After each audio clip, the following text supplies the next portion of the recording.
Put the children to bed. It's time for Dan and Aldo to bare their souls. Oh, yeah! I love the Chicago Bears more than I do masturbating, and that is a lot. How do you like those press conferences, though? Then, with 3 seconds left, Bob Avellini throws a 30-something yard touchdown pass to Greg Latta, and the Bears win, and I literally shit my pants. I swear to God, I literally did. I was shitting in my pants before the show. Eric Kramer, for me, I love the guy. He's a tragic figure. I mean, he embodies all that is. You're welcome to come on the show, Eric. If they don't run the ball here, I'm going to vomit. I swear to God. Oh, you better believe they're not going to run the ball next year. Look, I don't mean any disrespect. He just didn't play that well. Not for a guy of his caliber. I love your honesty. You know, they won, but I'm going to be miserable all week because they stunk.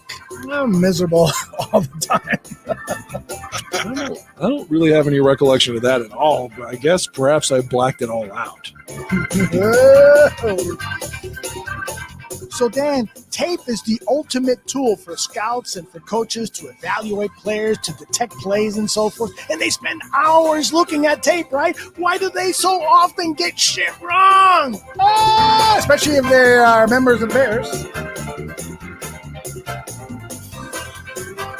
Ladies and gentlemen, Dan and Aldo.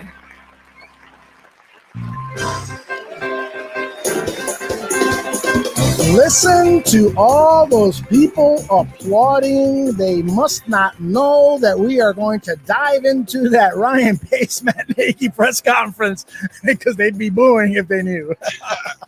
Yeah, do you remember a few years ago, I think it was Super Bowl 49, when Marshawn Lynch was like, look, man, I'm just here so I don't get fined. Yes, I remember. I'm just doing this press conference because I don't want to get fined.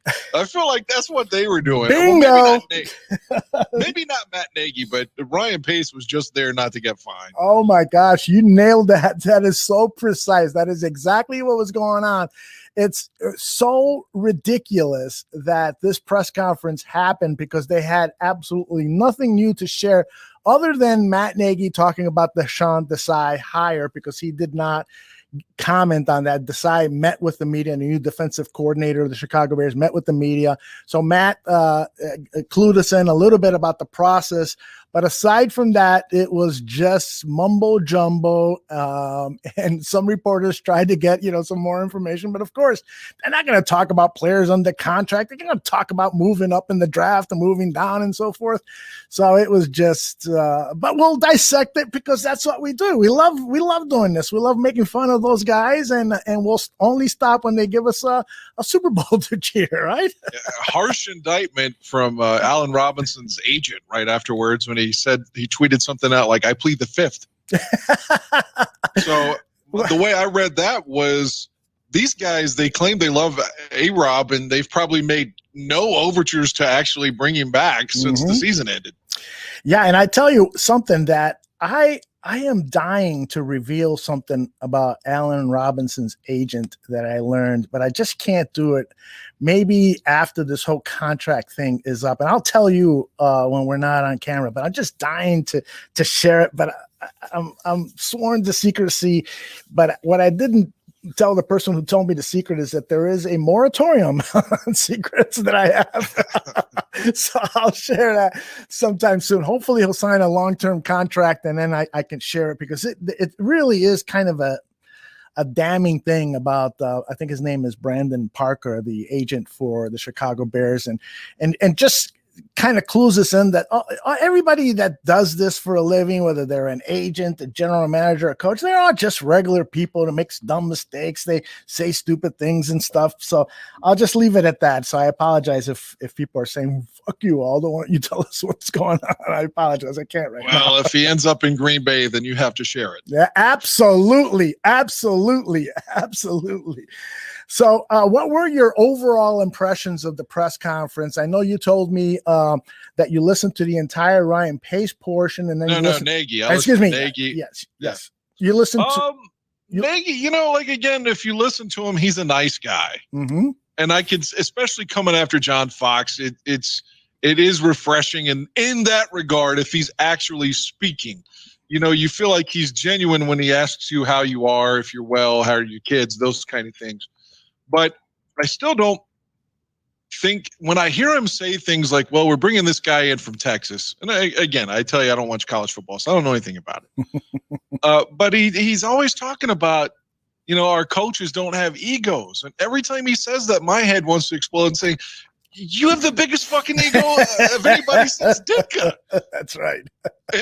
Yeah. So, but he went on that rant about how no one has like an agenda or an ego. And I just feel like he's completely ignorant to his own weaknesses. Mm-hmm. Yeah, and he clued us in about his ego a couple of times when he talked about evaluating the quarterback position. And then he tries to say, I'm still learning, as if, that's supposed to diffuse the fact that he's an egomaniac. But he can't fool us. We already know he's a stubborn egomaniac. And, I'm hopeful that he will change as time goes on, because if he doesn't change, if he doesn't become flexible with his coaching methods and who he is, then we're just going to be stuck in mediocrity. One of the most damning parts, if you have this in your audio, I apologize, because we haven't, this is just all impromptu when we're talking here. Right. I think it was Brad Biggs who asked him the question, something to the effect of, and again, I'm just paraphrasing, but Biggs was like, hey, is there anything certain? Do you have any reason to believe that you'll get a quarterback that can win in 2021 or something to that effect? Mm-hmm. I honestly wanted Nagy's reaction to be like, well, come the fuck on, Brad. We've got Nick Foles. He's a Super Bowl MVP, Super Bowl 52. That's right. That was the perfect opportunity for him, at the very least, to say that he believes in Foles. Yes. That's a good point. That's a good point. He did not talk about Foles. Mm-hmm. Like, so he was talking as if he was saying, well, we really have to get this position solved, and I don't think we're there yet. Mm-hmm. So I was like, oh, man, that's not good when it looks like, we're either going to get broken down Alex Smith or Foles, but I don't know. Maybe I'm looking too deep into just looking for shit to talk about. But that was my initial reaction, like, oh, fuck, did you hear that? He didn't say Foles. No, I think that's a fair point. I mean, because there's a really big chance that Nick Foles could be starting game one. So, for instance, if they draft a quarterback, then that quarterback may not be ready to start game one. They might they might want to bring that quarterback along a little slowly. Maybe bring him in just like they did with the Dolphins quarterback, Tua Tagovailoa, whatever his name is. He didn't start, and Ryan Fitzpatrick was playing well. He didn't start until game 6, 7, 8. So yeah, somewhere through there. Yeah, so that could be the case. And so you've got to say some positive things about Nick Foles. And I think Nagy did during the press conference. He kind of made excuses, about the offensive line. There was a lot of change going on. And I agree with that for the most part. But the fact of the matter is that Matt Nagy and Ryan Pace brought in this quarterback, Nick Foles, who has no ability to move in the pocket. And today, when Matt Nagy was asked, what are the 3 attributes that you look for in a quarterback? Number 1 was movement. And then he added to that, after he went through 2 and 3, athleticism. That's what he meant by movement, a guy that can move in the pocket. But he said, if he doesn't have that one, we can game plan for that. We can work around that. But that's what is needed in this offense. And it's like, holy cow. So you're saying you need a mobile quarterback for the Matt Nagy offense, but you signed Nick Foles? And didn't he seem to restrict, unless I'm completely ignorant when he brags for this, but it feels like he restricted Trubisky in the pocket and didn't want him to run. Yeah. I think that was sort of like, teaching him, not to put your hand in the fire when you're a kid, but what you do is you put your hand in the fire kind of thing. They want him to stay more focused, looking downfield and not run so quickly. So they really made it difficult for him to exercise his ability to run. And then when they realized, well, that may not be a good idea, all of a sudden they gave him license to run. But by that time, the season was about over. It took Matt Nagy 2.5 years to realize the kind of quarterback he had, and he should probably be listening to Trubisky when he was saying, hey, I'd rather do this or I'd rather do that. And I can't believe when Bill Lazor says, some quarterbacks have to earn it. And it's like, what are you talking about? A rookie quarterback can't come in and say, I'm more comfortable doing this. You're just going to try to force feed him? That's ridiculous. And not to change gears, but now that they have another, to use a cliche, another cook in the kitchen with this guy from Texas, like, you were asking earlier if maybe Mark Grody was going to be on, and unfortunately he was busy. But one of the questions I was thinking, like, I'd really like to ask Grody, or anyone that's connected, to the Bears that's there every day, what exactly did Mark Helfrich do? And how would that differ? What would the guy from Texas do now? I mean, you've got, like you said, you got Lazor, you've got John DeFilippo, or am I saying it wrong? Whatever. No, you got it. All right. Well, there's two guys right there, and obviously the main guy, Nagy, is going to supersede anything that they want. So what is the guy from Texas going to do? And again, I still don't know what Mark Helfrich did. Well, see, and that's the thing, you ask a question like that, hey, what did Mark Helfrich do? And can you help us understand, what his role was when he was offensive coordinator? You're going to get a lot of double talk and stuff. You're not going to get the inside information.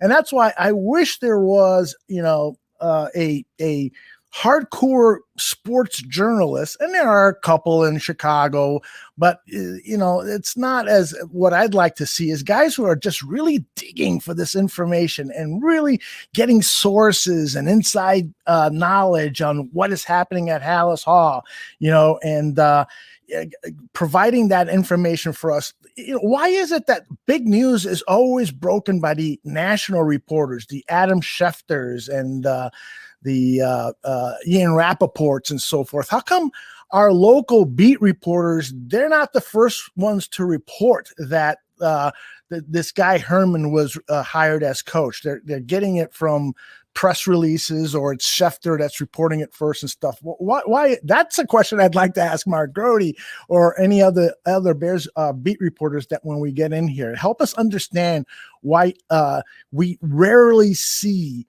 Bears beat reporters break stories.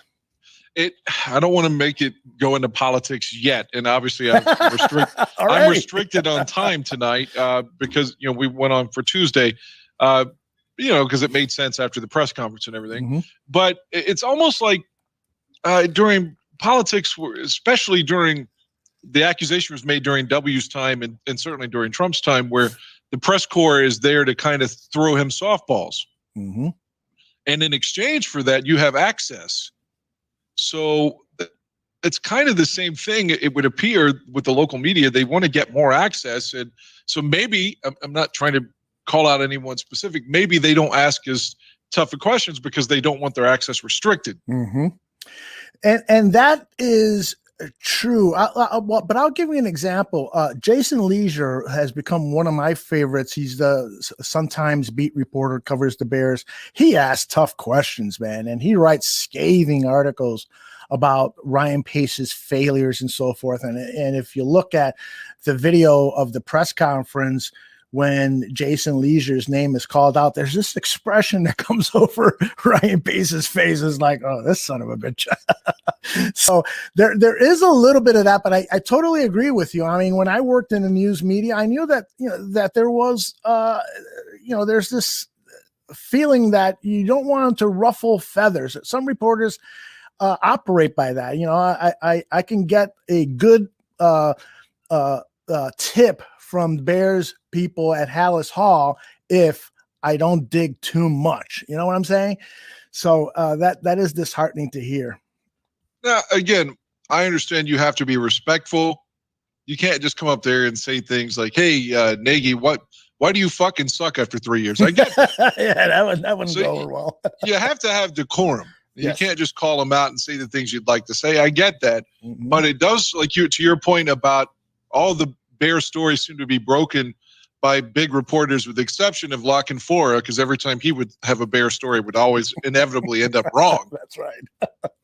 But I don't know if that's an indictment on them so much as that it feels like most agents have a guy that they trust, and that ends usually is Schefter. Mm-hmm. So he gets the story just because of nepotism. Mm-hmm. So I don't know if that's fair necessarily to say, like, hey, why doesn't Adam Johns get that? I'm sure that he would love to get that, but the player or the agent or someone's going to leak it to Schefter or like you said, maybe Ian Rappaport. Right. That's just or Jay Glazer's another one. Right. And guys like Adam Johns have reported on some really cool inside stuff. Like I think it was Johns that reported on the whole nefarious, secretive approach that Ryan Pace took when he selected Mitch Trubisky in the draft, and that he went to restaurants and did the reservations under aliases and all sorts. He described the plane ride and stuff. So he got really good insider information on some stories. I'm just wondering, why can't guys be digging more frequently and get us some inside stuff? Are the Chicago Bears really interested in pursuing Russell Wilson? I mean, they said today that they're doing due diligence. They owe it to themselves and the organization to look at every possibility out there. So that tells you, yes, they probably talked to John Schneider over at Seattle, but tell us a little bit more. Dig in, guys. Dig in there. But they have a fair out on that one. He could say it would be tampering. Yeah, that's true. No, because he's under contract. But to your point, it would have been fun to hear him elaborate on what the Bears were offering for Stafford, because that deal's done. Right. Yes. You can say, well, so you were in the Matthew Stafford sweepstakes. Well, this is what the Rams gave up. What were the Bears offering? I would like to hear that. Great point, Dan. Great point. Yep, absolutely. And just like Schefter got a quote or two or three from the agent for Russell Wilson, why not, have some of our Chicago media follow up with the agents and try to dig a little bit more? Are they, hell, let me work for one of those YouTubers. I'll call up Sierra, see if I can dig out some information from the beautiful Miss Russell Wilson. Sierra, she's by the way, I met her once. I was doing some work for Ronald McDonald House Charities, and she was a guest at one of the Ronald McDonald houses. And when she walked in, I am telling you, you talk about star power. You're talking about the room just changing the vibe in the room just because of her beauty and her presence. And then she didn't perform at the Ronald McDonald House, but she said a few words and everybody was just captivated. She's a very, very special talent. And one of the reasons it is said that Russell Wilson would like to play in Chicago is because she's a big fan of this town, and Russell is too. And the whole idea of Russell Wilson being that great Chicago Bears quarterback that we haven't had in decades appeals to him. So, hey, maybe it'll happen. But you said before we went on live that you don't think it's going to happen, huh? No, because the reports that I read said that Russell Wilson, his agent, or the Seahawks rather, were looking, the starting point was 3 first-round picks. And based upon what I heard Pace say today, I was shitting on Bragg saying the 4 for Watson last week. Mm-hmm.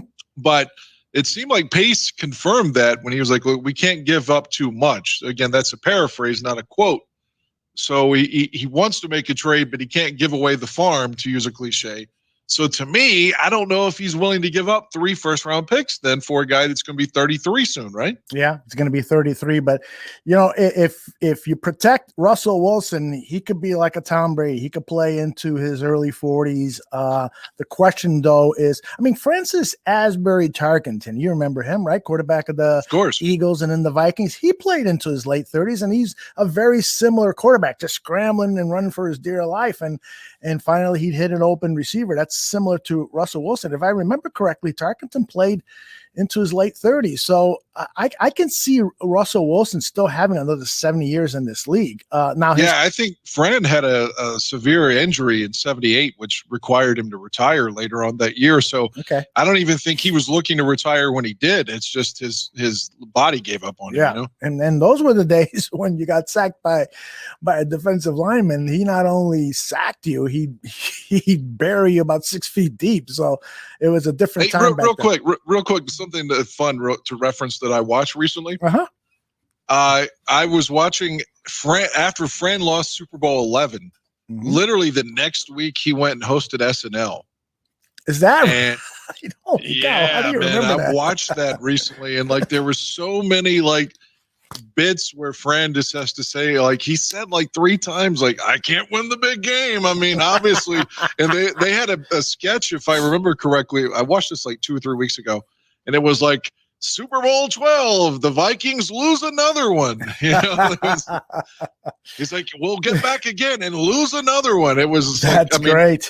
I got to give Fran credit for being so willing to joke with that, especially so fresh off the last defeat. James Foster remembers Fran Tarkenton played until he was 38. Thanks, James. So he like you said, if it wasn't for that injury, he probably could have played another couple of years. And he didn't have a very strong arm, if I remember correctly. No, you're right. That was my dad's favorite player, actually. Is that right? Yeah. When he had just gotten back from Vietnam, Minnesota was in the Super Bowl a couple times in a row. So that my dad suddenly he liked Fran's style of play. So I always heard of Fran, like from my dad, even before I even really knew who Fran was, you know? But yeah, there's a famous playoff game. I think it's 77 where the Vikings play the Rams in mud. And literally they call it the Mud Bowl, and Fran's not in that game either. And I think the next year he's back, and from his injury, they don't make the playoffs though. So maybe it wasn't a result of the injury per se, but yeah, he retired after the 78 season is what I'm getting at. So Old School Swag says that during that press conference, Ryan Pace looked scared shitless, and he was dreading every question asked during that conference. His lips were as dry as shit. I told you I listened to it because I was driving and just had the video playing, but I was obviously watching the road. I got the impression he didn't want to be there either, for real. Yeah, and it is the annual pre-combine press conference, and the fact that there is no combine, that kind of limited the talk. And I hate to pick on the media because there's a lot of people that we're friendly with, but there were some questions that I thought should have been asked. They focused so much on some of the things that they're not going to ask. Why even ask about Watson and Wilson when those guys are under contract? And to ask questions like that would be tampering. Instead, use that limited time to ask about the draft. I mean, this is the press conference that would have been to scout players. Well, ask, what do you think? What position you think is deepest in this draft? The offensive line is a position, Pace, that you haven't drafted in the first round for a long time. This team has a history of drafting first round offensive linemen. Is that a position that you think in these days, or with the depth that there is at that position, that you don't need to find a starter in the first round, that you can find one in the second and third round? There are tons of other questions that could have been asked to delve into the draft, and some in free agency that weren't asked. But again, I'm being critical. I wasn't there, and these guys just get 1 or 2 questions in, so it's not an easy thing for them to get all the questions in. The one that's confounding to me, and I think it was Potash who asked it again, I don't know why that it keeps being, I guess it's a fair question because we don't get a definitive answer. So I'm not criticizing the question, but everyone keeps, whenever they have these press conferences asking, is Eddie Goldman going to play next year? I mean, at this point, if he doesn't play, what is he, retired?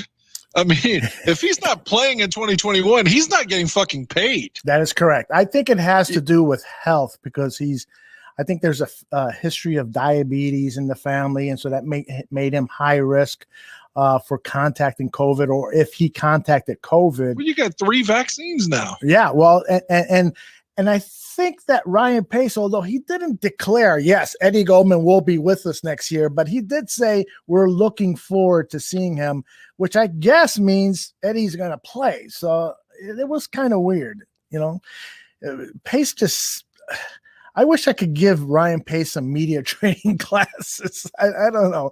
Let's listen to him talk about what the plan is at quarterback. And there's a follow-up question regarding Mitch Trubisky. Right now for us, everything's on the table in regard to the quarterback situation. And honestly, that includes players on our current roster. That includes free agency, trade, the draft, and a combination of all those. So we have a plan in place, and now it's about executing that plan. Have you made a determination whether Mitch Trubisky will return next year, or whether you're interested in a return from him?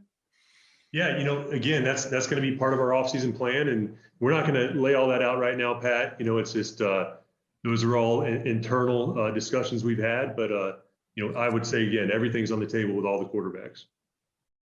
You think there's any chance at all Mitch Trubisky is even going that his agent, Mitch's agent, and the Bears are even going to talk at all? Yeah, I guess Ryan can't tell us what he was really thinking at the time of the question was. What do you think about Mitch? If he had the truth serum, he'd say, yeah, Mitch has told me to go fuck myself. Mitch has no interest in coming back here.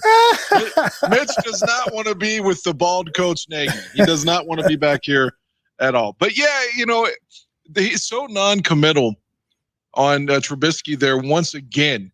Even if he really was waffling on Mitch, it's just so non-committal the way Nagy was of course that was Pace, but the way Nagy was during Mitch's tenure, that at some point you kind of need a shoulder over you to say, we love you here, you're our guy. Mm-hmm. They kind of never did that, with the exception of the summer when they were doing the Bears 100 convention. It was thought of, this is our guy. They had him with Jim McMahon, et cetera. But for the most part, Mitch never really got that endorsement or advocacy in terms of this is our guy, and it just continues there. So I would almost rather them say we've moved on from Mitch and just level with this, versus the same if you can't find a gig elsewhere and we don't have another quarterback, then maybe we'll sign him. But yeah, I mean, come on, man. They don't want him, and Mitch doesn't want to be back here. I feel that that's a fact, but maybe I'm wrong. I think you're right, but I think also there's the possibility that they may not have options better than Mitchell Trubisky. So they might be forced into a situation where they're looking at who's available, what the asking price is for some of these guys, and the impossibility of moving up into the draft and picking one of the quarterbacks that you can safely call a franchise quarterback or a quarterback that you can win with immediately. So they might look at all these things and say, holy cow, what are we going to do? Call Mitch's agent. that might happen. Right. I mean, it's going to be if Mitch can't get a job elsewhere. Mm-hmm. Kind of like when Rex came back in 2008. After they sort of thrown him to the Wolves in 2007 and went with Greasy and Orton at the end of the year, and he had that uncomfortable 1-year deal and ended up starting one game in 2008 just because nobody else offered him a starting deal, so he came back. So I feel like if Mitch comes back, it's going to be sort of like that. You're almost like fucking an ex-girlfriend just because you're horny. I've done that before. Right, exactly. You're full of good analogies today, man. Thank you. So this is Pace talking about who is he was asked is he and Nagy involved in making the quarterback decision, and so of course he went into the whole collaboration thing. It's not just Matt and I; it's our coaches and our scouts together, and I would say. On all positions, but especially that one, it's been daily conversations that we've had. So not just talking, but watching film together, discussing different traits, discussing different players and different avenues to acquire those players and different combinations. So I think we're ready to kind of pivot a number of ways. I think that's going to be important this offseason, especially with that position. So Everybody's involved in having input on the quarterback decision. Hey, you, when you're done cleaning up that garbage can over here, come over here and take a look at this tape of Mac Jones and tell me what you think. It's like nuts, man. You know, if we could have John Fox on now, and I know none of us were fans of Fox, as we've talked about in the past, like John Fox would be laughing in his gravelly ass voice telling us, I fucking told you so, guys. Yep, that's right. I told you. This guy has no fucking clue. No clue. I told you. You're all right, man. John Fox is laughing, and as Cap would say, with his parachute, his golden parachute money in San Diego, and the Sun talking about how the Bears have no fucking idea what they're doing with this regime. You're right, man. We got some. We got people in the chat room who agree with you to 100%. Again, old school swagger.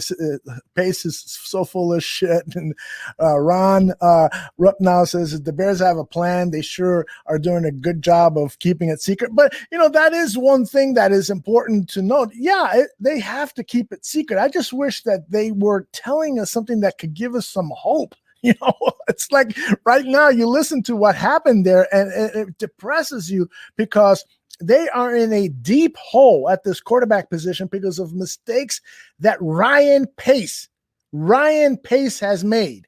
And you can blame a little bit Matt Nagy. You know, he's supposed to be this great developer of quarterbacks, and he was brought in to make Mitch a great quarterback and so forth. But if anything, Mitch regressed for a good portion of 2021 because of Matt Nagy. It wasn't until Matt Nagy, you know, sat down with Bill Lazor, and Bill Lazor said, you know, maybe we should listen to what the guy's got to say here and give him some of the plays in the playbook that he likes. And let's also run the ball. And so Matt is like, oh man, that's not what I would do if I was quarterback. So that's what's going on here. All I can hope for is that at some point, there's a 30 for 30 in like 10 years on that draft class. That's good, yes. And Mitch is on there saying, look, this is what happened during my time in Chicago. like I know I'm going to get these Ryan Leaf comparisons but this is what happened. Like he's never going to tell you his side now until it's retrospective, until he's already retired, I think. Yeah. I think if he could speak, he would tell us, like you said, man, I'm telling him, like, this is what we should run. The offense is moving smoothly when we do this. And they call the other shit constantly and won't listen to any of the players on the field. Yep. Including me, the guy who's supposed to be the quarterback. Yep, exactly.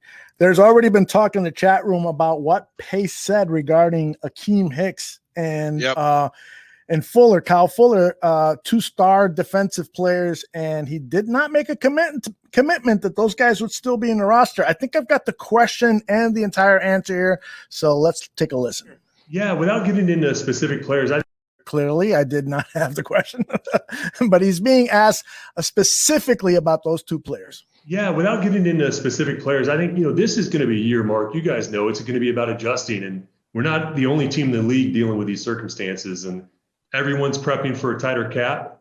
We have a plan in place with that. It involves different things. I mean, there's different ways for us to create room with our cap, not just releasing players.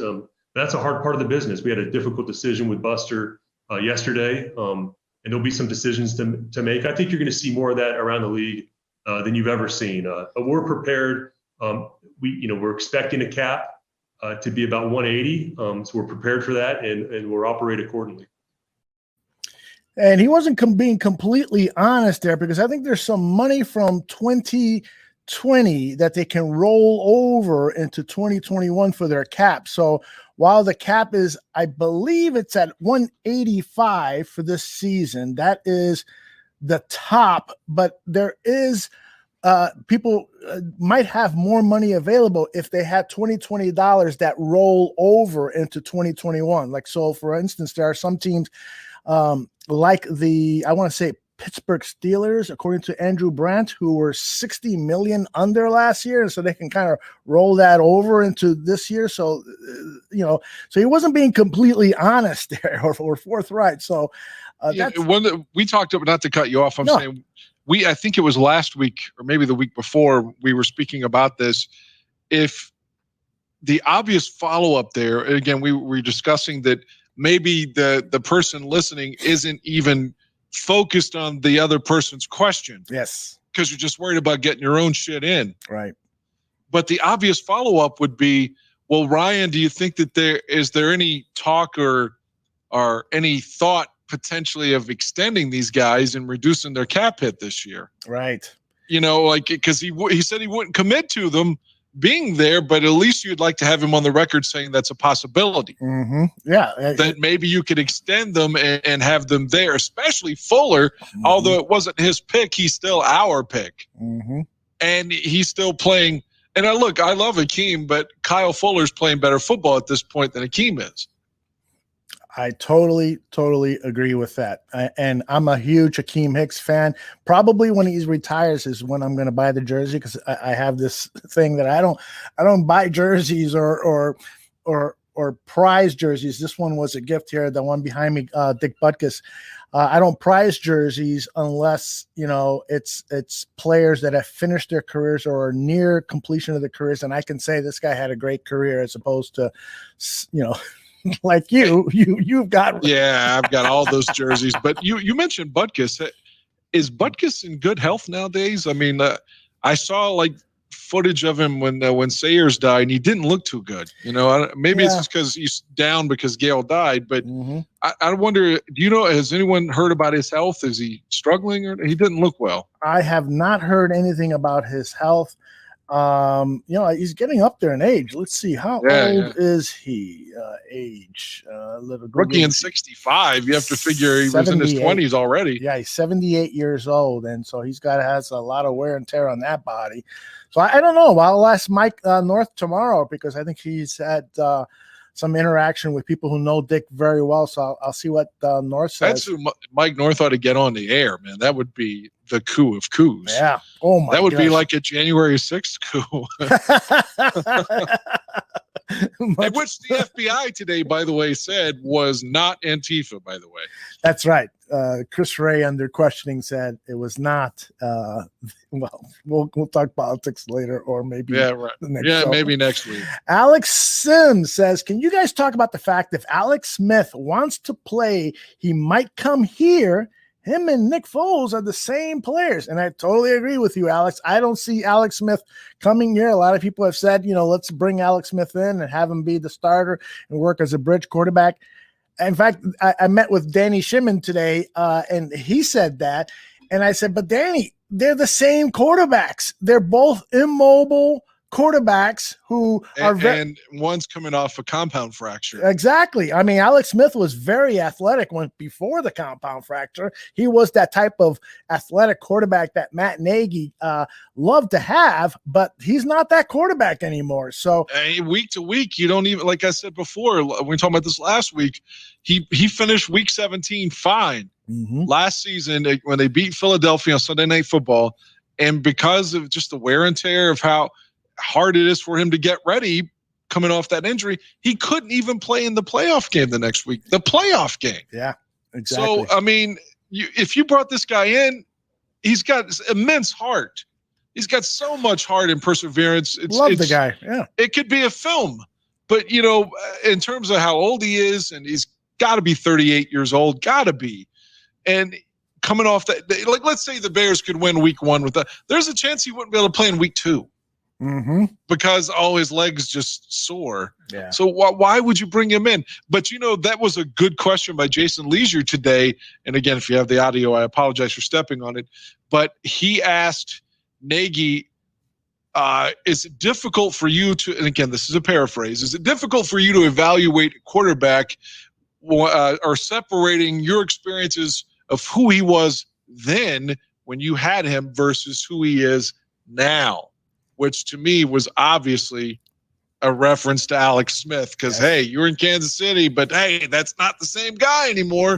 You like him, but that's not him anymore. You know, Nick Foles isn't the same guy that won the Super Bowl in Philly. You know, so I thought that was a good question, and Nagy kind of conceded the point. Yep. That was a good question. I don't think I have it in my catalog of sound bites here. I want to share with you something that our guy, Joey Two Scoops, Joe Mandel, says in the chat. The most Bears move of all time would be signing Alex Smith and then drafting Mac Jones. But hell, I am on record, Joe, of I love Mac Jones. I think that he might end up being the quarterback of this draft. And I was a guy, I'm going to take credit here. I'm going to tell you my shit doesn't stink, although it really does. I was a guy that was heralding Patrick Mahomes.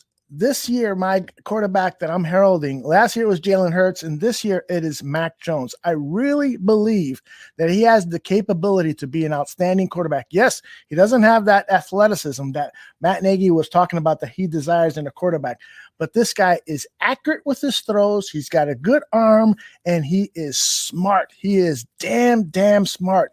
He's won a lot of games in his year and a half or so of being the starting quarterback at Alabama.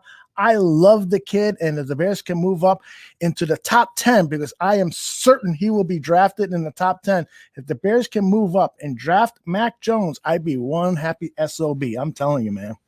I don't watch college, so I can't. I'll just deflect it back to the pros and say another question they could have asked Pace today, because he is a free agent, my understanding. They could have asked him if he had any thought or desire of Jameis Winston, because you're not tampering if the guy's not under contract. That is correct. Yes, although they could have asked about Stafford too, and that didn't happen either. Although technically he still is under contract, because the new football contract season, whatever it's called, isn't until I think it's Saturday the 13th. So which is why they did the press conference now, because nobody's officially a free agent. By the way, Joe wants to be on record saying that he loves Mac Jones too, just not Alex Smith. So you're on record, brother. All right, let's get back to another soundbite here. Did I play the Hicks Fuller one? No, you were looking for it. Yeah, here it is. This is Hicks and this is Ryan Pace talking about the future of Akeem Hicks. Actually, I did play this. I think I played it, but anyway. Apparently, I have fucking onset early dementia or whatever. Oh my gosh. This is about Allen Robinson. Pace was asked, what about, Allen Robinson has expressed that he doesn't want to be tagged. He'd be very unhappy with it. So what do you say? Is that factor into your thinking there, Mr. Pace? Obviously we have a ton of respect for Allen. And then, we have to do what's best for the Bears too. And so, we consider everything. The league gives us the franchise tag as an option. That tool's there for a reason. We haven't made a firm decision on any of that yet, but we know we have that at our disposal. Ryan, are you committed to bringing Allen back for 2021, regardless of what it takes, whether it's a new contract or franchise tag? Are you counting on him? Can you ensure that he's going to be on the Bears in 2021? We love Allen Robinson. He's a great player for us, Jason. We know that, and not just the player, but the teammate, the professional that he is. Again, the franchise tag is an option for us. It doesn't mean we're necessarily going to use that. But we want to keep our good players, and Allen is a good player for us. So what do you think? I think A-Rob coming, going, or what? I honestly feel, and again, I don't want to vilify because I don't have any inside information. In my opinion, is not a fact. I honestly feel like Pace probably would like to bring him back. He has a figure that he's offered Robinson wants more, or at least his agent wants more, and he's like, I can't go that far. Mm-hmm. I could be wrong, of course, but I feel like maybe it was the 16-5 or 17. Like, look, dude, we'd love to have you back. We love you here. I'm the one who signed you to begin with, and I want you back. Maybe we have to franchise you then, but I can't give you 20. The salary cap's coming down. So I don't know, but I feel like I don't want to defend Pace, but in that instance, I don't know what else we or Jason Leisure or you or anyone could have expected him to say to that question at that time. Totally agree. Yeah, he can't really say anything. Like if he comes on the record and says Allen Robinson will be back, then Allen Robinson's agent is going to use that against him in the negotiations. Mm-hmm. Yeah, and I feel like this is an agent who is asking for $20 million, and the Bears are saying, we can't do it. We just cannot do it.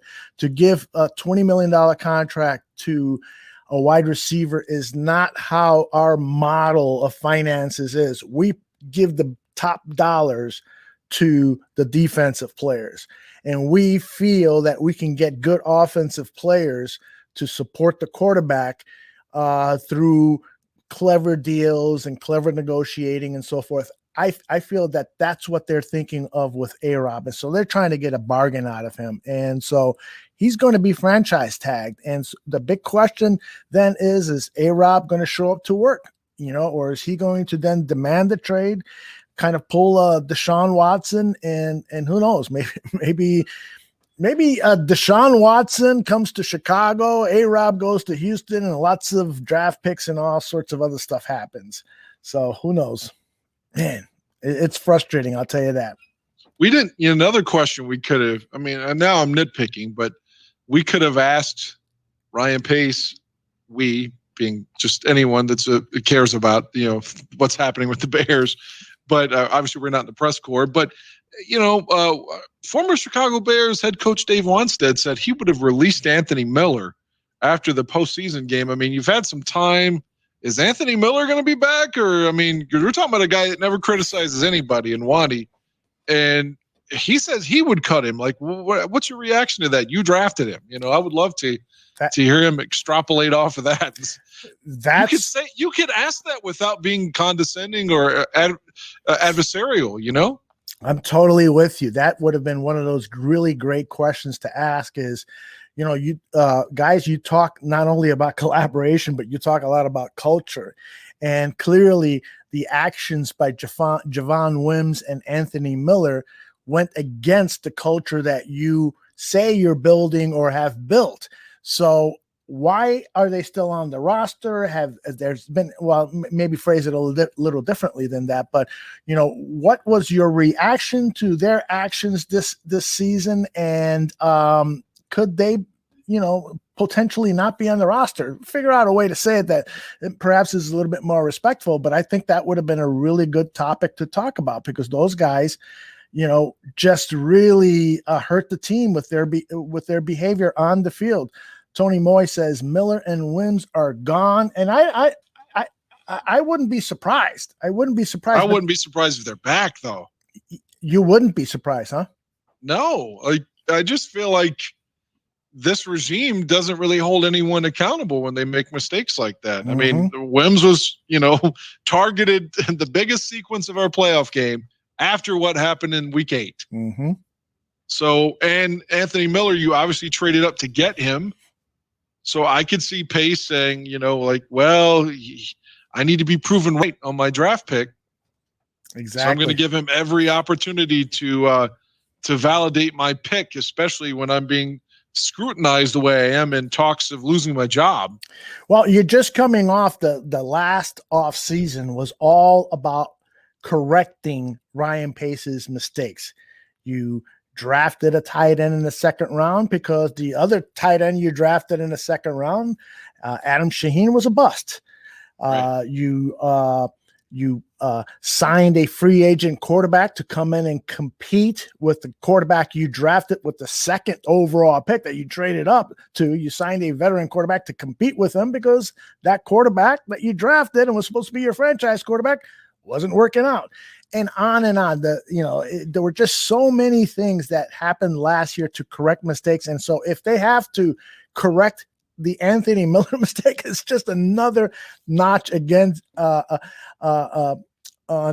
Pace's resume that just doesn't look good. It does not look good at all. Man, you brought up tight ends, and it made me think, not to veer off into another topic, but the Vikings cut Rudolph today.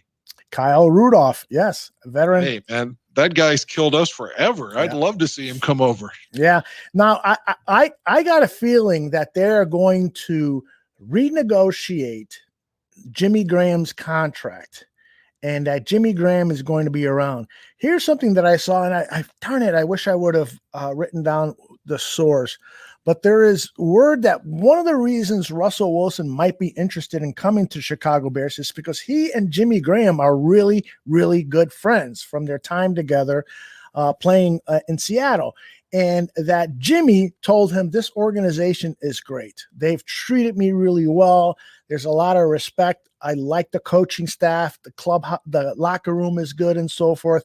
And so Wilson got validation about the Bears, and so that's why he was included in that list of 4 teams that he would be okay being traded to. So if that is true, if Jimmy Graham did say that, then Jimmy Graham isn't going anywhere. He's going to be catching passes from Russell Wilson next season if that trade can happen.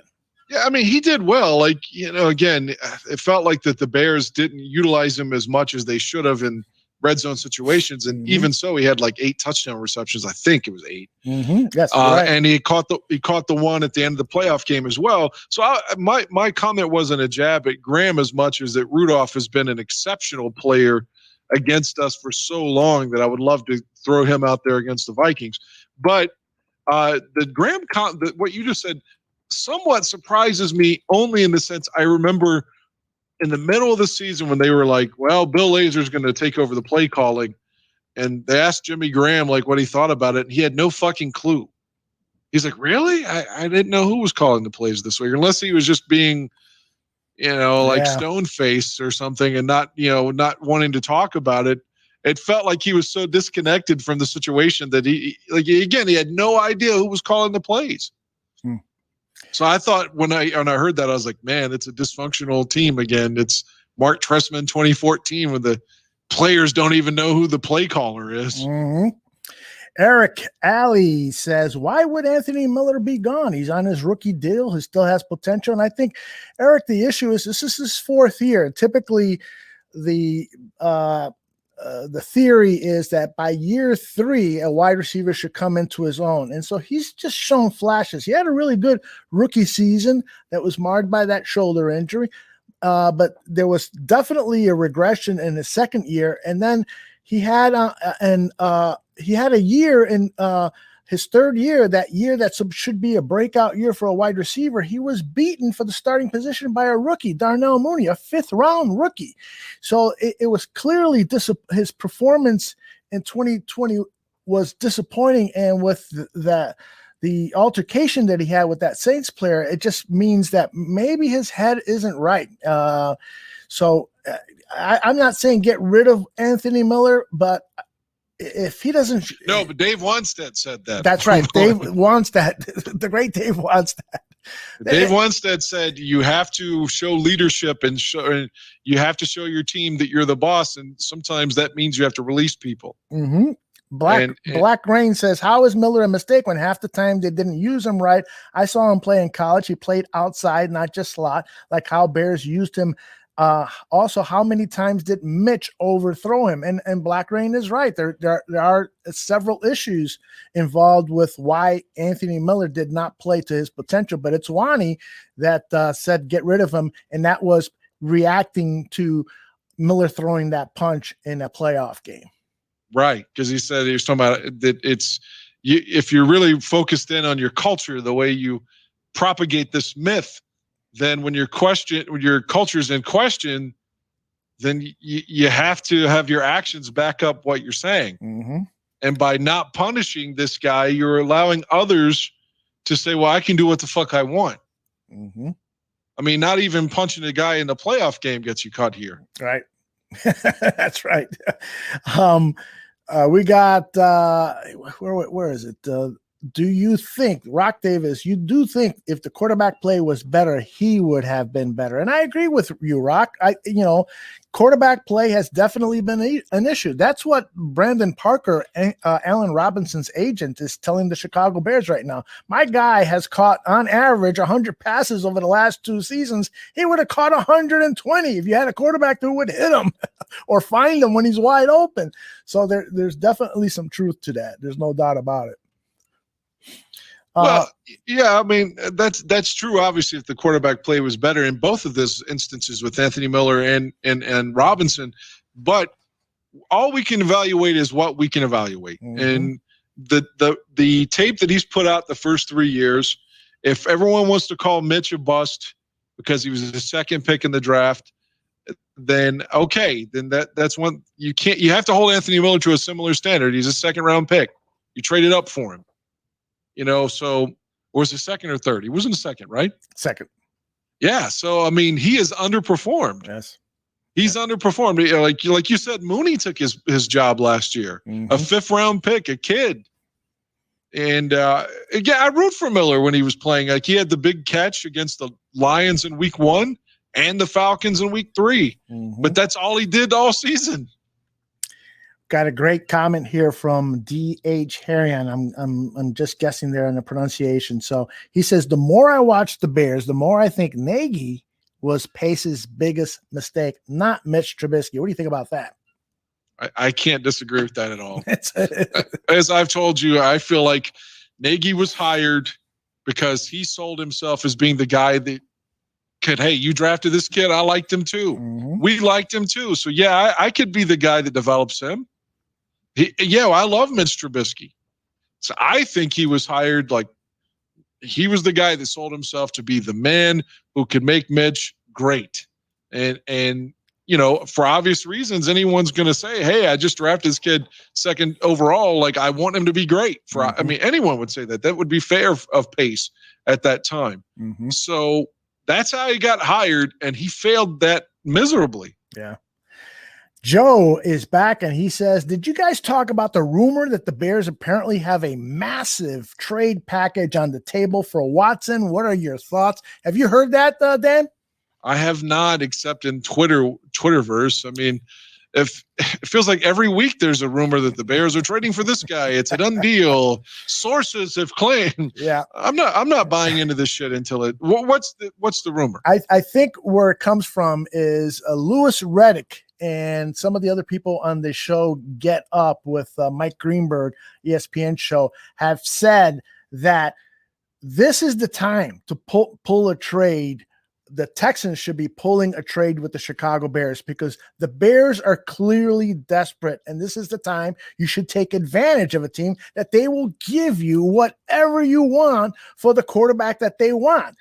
And so other people have started to speculate that perhaps Ryan Pace has offered up a tremendous boatload of picks, but there's also stories that the Texans still are not even picking up the phone to listen to trades. So I got a feeling that Pace probably has got a huge deal to offer, but I'm not sure he's talked to anyone at Houston of any consequence because the Texans are trying to salvage that relationship with Deshaun Watson. And with each passing day, and Watson makes it more and more clear that he isn't going to go back to the Texans might start to lose some of that trade leverage. So we'll see what happens. But I don't know.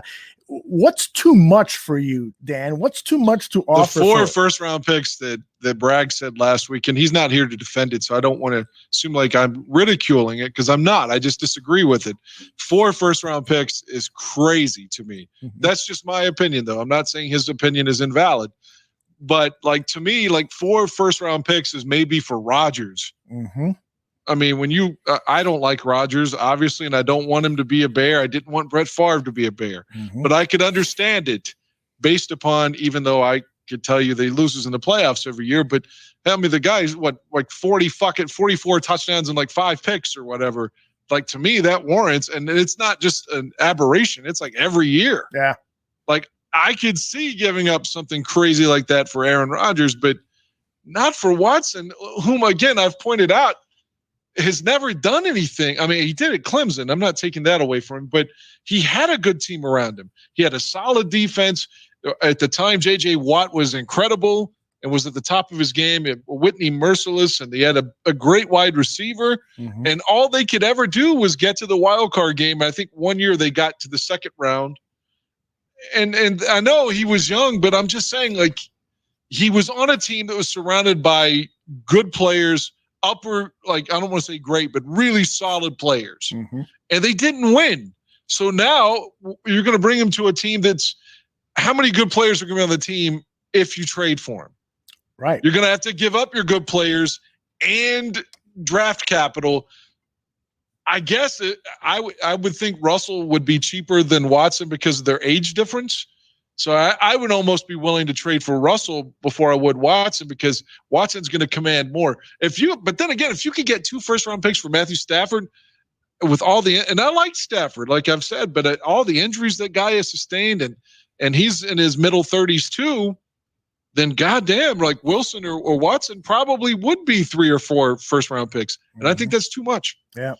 Well, I think this is this next soundbite I want to play from Ryan Pace is he was asked how much is too much, and this is his. We can't be reckless. We're always going to have our limits with every trade, and that's going to be individual based on the position and the player you're talking about, of course. And then I think the timeline it just dictates. You obviously have a lot of different things planned out with free agency and the draft, and the last thing you want to do is put yourself or the team in a bad position. Where you get kind of stuck, So I think you have internal timelines that based on the calendar year with free agency and the draft, and you operate from that. I think that reveals a little bit about his thinking. He's not going to trade the whole farm away for a quarterback. It would be ridiculous to. I see on Twitter a lot of people who I respect who say, I would trade 5 draft picks for Deshaun Watson. Really, you would? I mean, yeah, like Dan's been saying, who's he gonna throw the ball to? Who's gonna block for him? I really think Pace is like Nagy in the sense he doesn't want to be wrong. If he has to trade like 4 or 5 picks for a guy that he could have drafted anyway, then he's admitting defeat, and I don't think he's got that in his DNA. So I just don't see Watson coming here. I'll eat the sword and say that I was a complete and total idiot if it happens. I just do not see that coming into fruition other than in someone's like fantasy. Yeah. I don't see there's any probability or validity to it at all. Yeah. And the thing is that other teams want Deshaun Watson, other teams with better assets to trade. There are a couple of teams who have 2 number 1 draft picks. The Bears have 1, and it's number 20. And at number 20, you're not going to get a replacement quarterback for Deshaun Watson. The Jets hold the 2nd pick. They may want to trade Sam Darnold, their 2nd pick, and their other first-round pick to the Texans for Deshaun Watson. Just that trade alone makes it much more coveted than what the Bears could potentially offer. And all of this talk I see again on social media, people I respect are saying, I would trade Roquan Smith. I would include Roquan Smith in a trade for Deshaun Watson. Here's the thing. Roquan Smith is to the Bears defense what Deshaun Watson would be to the Bears offense. So much more now. You need a quarterback with those Brian Urlacher skills who can cover from sideline to sideline and can play that deep safety position when needed. He's invaluable. And so I would be really, really hesitant to trade Roquan Smith unless you've got a plan that because your other 3 linebackers are in their 30s. Exactly. That's another big point. Good point. Yeah. Yeah, you got to have somebody there that's your horse, that's going to be on the field all 3 plays. And you can say what you want, that I'm an asshole for pointing out that Mac is usually not on the field all 3 downs. And maybe it is because he's hurt. Okay. But Roquan typically is on the field. So, I see your point, and I agree. Like, I'm not saying you can't trade him because that would be crazy. Right. He's not untouchable. But who are you going to play it? Like, I sound like Carmen DeFalco again, but who is Josh Woods? Like, do you really want to start Josh Woods on opening day? And that's not a disrespect to Josh Woods. He's been on the ballroom. That's right. But I'm not shitting on Josh Woods, but Josh Woods is not a starter in the league. He's a backup and a special teams player. And if you plan on trying to win with your defense, then no disrespect to Josh intended, but it's probably not with Josh as your starting linebacker. The Factor says the Packers and Patriots have been horrible in the draft with little supporting help. Their quarterback has kept them above 500 for over a decade.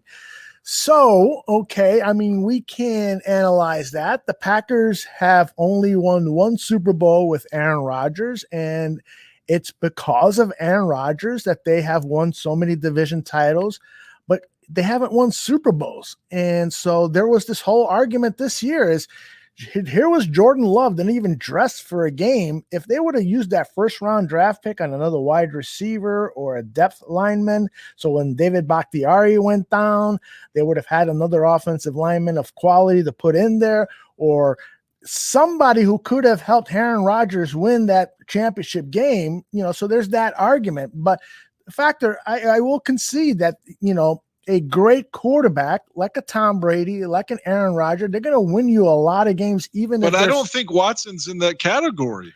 Who is though? Like Rodgers and Brady. It's not even a shot at Watson by saying that. Mm-hmm. They're up here because of their play consistently, absolutely year in and year out. And again, I hate Aaron Rodgers. I hate having to put him over. But it is what it is. Mm-hmm. Like they said, well, they can screw up the draft and he makes everybody better. But I just pointed out all the years, like we could pull up Pro Football Reference, all those years that the Texans made the playoffs every year because they were in a shit division. Every year, like Indianapolis, especially after Andrew Luck retired, it was the Texans who just by default were going to win the division. Mm-hmm. And they did nothing with it. You could say, well, Watson was young. Well, fucking Rodgers was young and he was already great. Mm-hmm. So that's what I'm saying. Watson's a good quarterback, but he's not at the level. He's never going to be at the level that Aaron Rodgers has been or Tom Brady. That's my opinion in it. Watson could prove me wrong, and if he comes to the Bears, I hope he does. I just don't see it happening. I just don't think it's plausible. Great conversation going on between people in the chat room. Rock is responding to someone, and he says here, I think Ryan Pace can admit when he's wrong. Look where he picked Mitch and how now Mitch might be gone after this year. Did the same thing with Leonard Floyd. You couldn't keep Floyd at that $13 million, but he didn't. I agree that anyone that says that when Ryan Pace can't admit that he's made a mistake, I would disagree with that. But it's my problem with Ryan Pace is he's just made too many mistakes. Okay, imagine this hypothetically. Okay, they've just given up 3 first-round picks and maybe a second-round pick or whatever it is. The ridiculous trade math for Watson. First day press conference. Ryan, you realize you could have drafted this guy back then, right? And you wouldn't have had to have given up all of this. What's your answer, Mr. Pace? Do you really think that he has that in him? I don't. To face the media to say I had to give up the whole fucking team to draft a guy I could have drafted then and didn't even take him out to dinner? Well, he was sort of asked that question, not at this press conference today being Tuesday. What is it? March 3rd? March 2nd. March 2nd. He wasn't asked that today, but at the end of the season press conference, he did say we've made some mistakes, but he didn't get into specifics. And you're never going to get that unless it's on a one-on-one interview where you get a guy, and you're talking to him for 30, 40 minutes, and it's just one person asking the questions and getting that stuff out of him. Hey, the factor says, I disagree with you. Dan Watson is 25 years old! Exclamation point, exclamation point, exclamation point. We have already tried not having a above quarterback for over 50 years. It did not work. Well, his opinion's valid. We disagree on this issue. Again, I've laid out my case. So ask Mr. O'Reilly what his case is other than the fact he's 25. Because what was Aaron Rodgers doing at 25? I don't know how old he was when he took over for Favre, but my point is, as soon as he took over for Favre, in his second year there, he was in the playoffs. In his third year, he won the fucking Super Bowl. Yeah. A good point. I mean, it is damning, and Olin Kreutz pointed it out. I don't always watch, not because I don't like it, but I don't always get a chance to see Olin Kreutz on television. But he did, after the Texans game in his post-game show, he did say, take a look at Deshaun Watson. That's the guy everybody's saying you need a quarterback like him. You need a quarterback like him, and you need a left tackle like Laramie Tunsil. And look at what the Bears did to that team. Look at what the Bears did to Watson and to Tunsil. In fact, Charles Leno outplayed Laramie Tunsil in that game. So you make a valid point there about, Watson at the age of 25 did not lift his team up to at least a 500 record. Yeah, and he started all 16 games too this year. Mm-hmm. And what was their record? 4-12? 3-13? I think it was 4-12. Yeah. Yeah. So there you go. I mean, again, there's so many circumstances to go around that. It's not me saying that he sucks, because he doesn't. Right. And I'm not. I mean, the guy still threw for almost 5,000 yards this year. I don't have the figure in front of me, but he was in the upper 4,000 range. As a Bear fan, I would love to just see 3,500, 4,000. We've never had a 4,000-yard passer.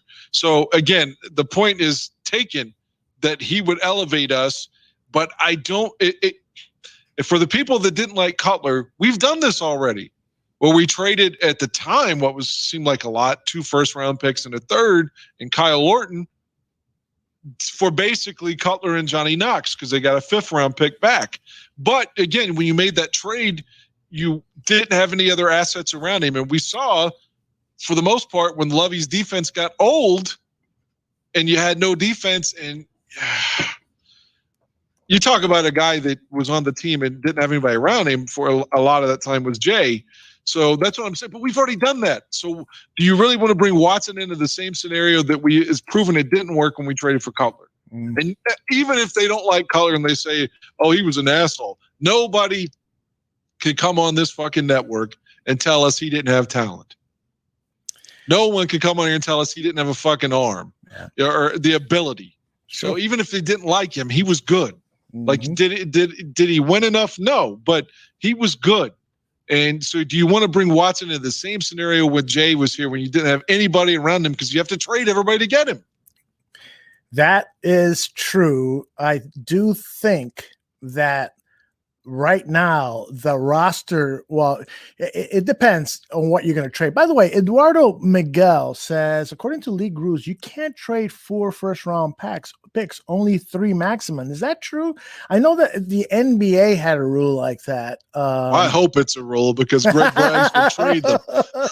And he has a lot of influence. God, everybody knows Braggs. That's right. Greg Braggs has insight into he's got influence at Hallis Hall. There's no doubt about it. Yeah, and ESPN Radio out of Chicago. So. Absolutely. Why not, right? All right, let's play another soundbite. This was, I thought, a really interesting question and response by Ryan Pace to the question, when the season was over, what did you tell George McCaskey and Ted Phillips about what you're going to do to move this team forward? What happened? I didn't hear this. I definitely want to hear this. Okay, so I the question might be here as well. Let's take a listen. Work through it.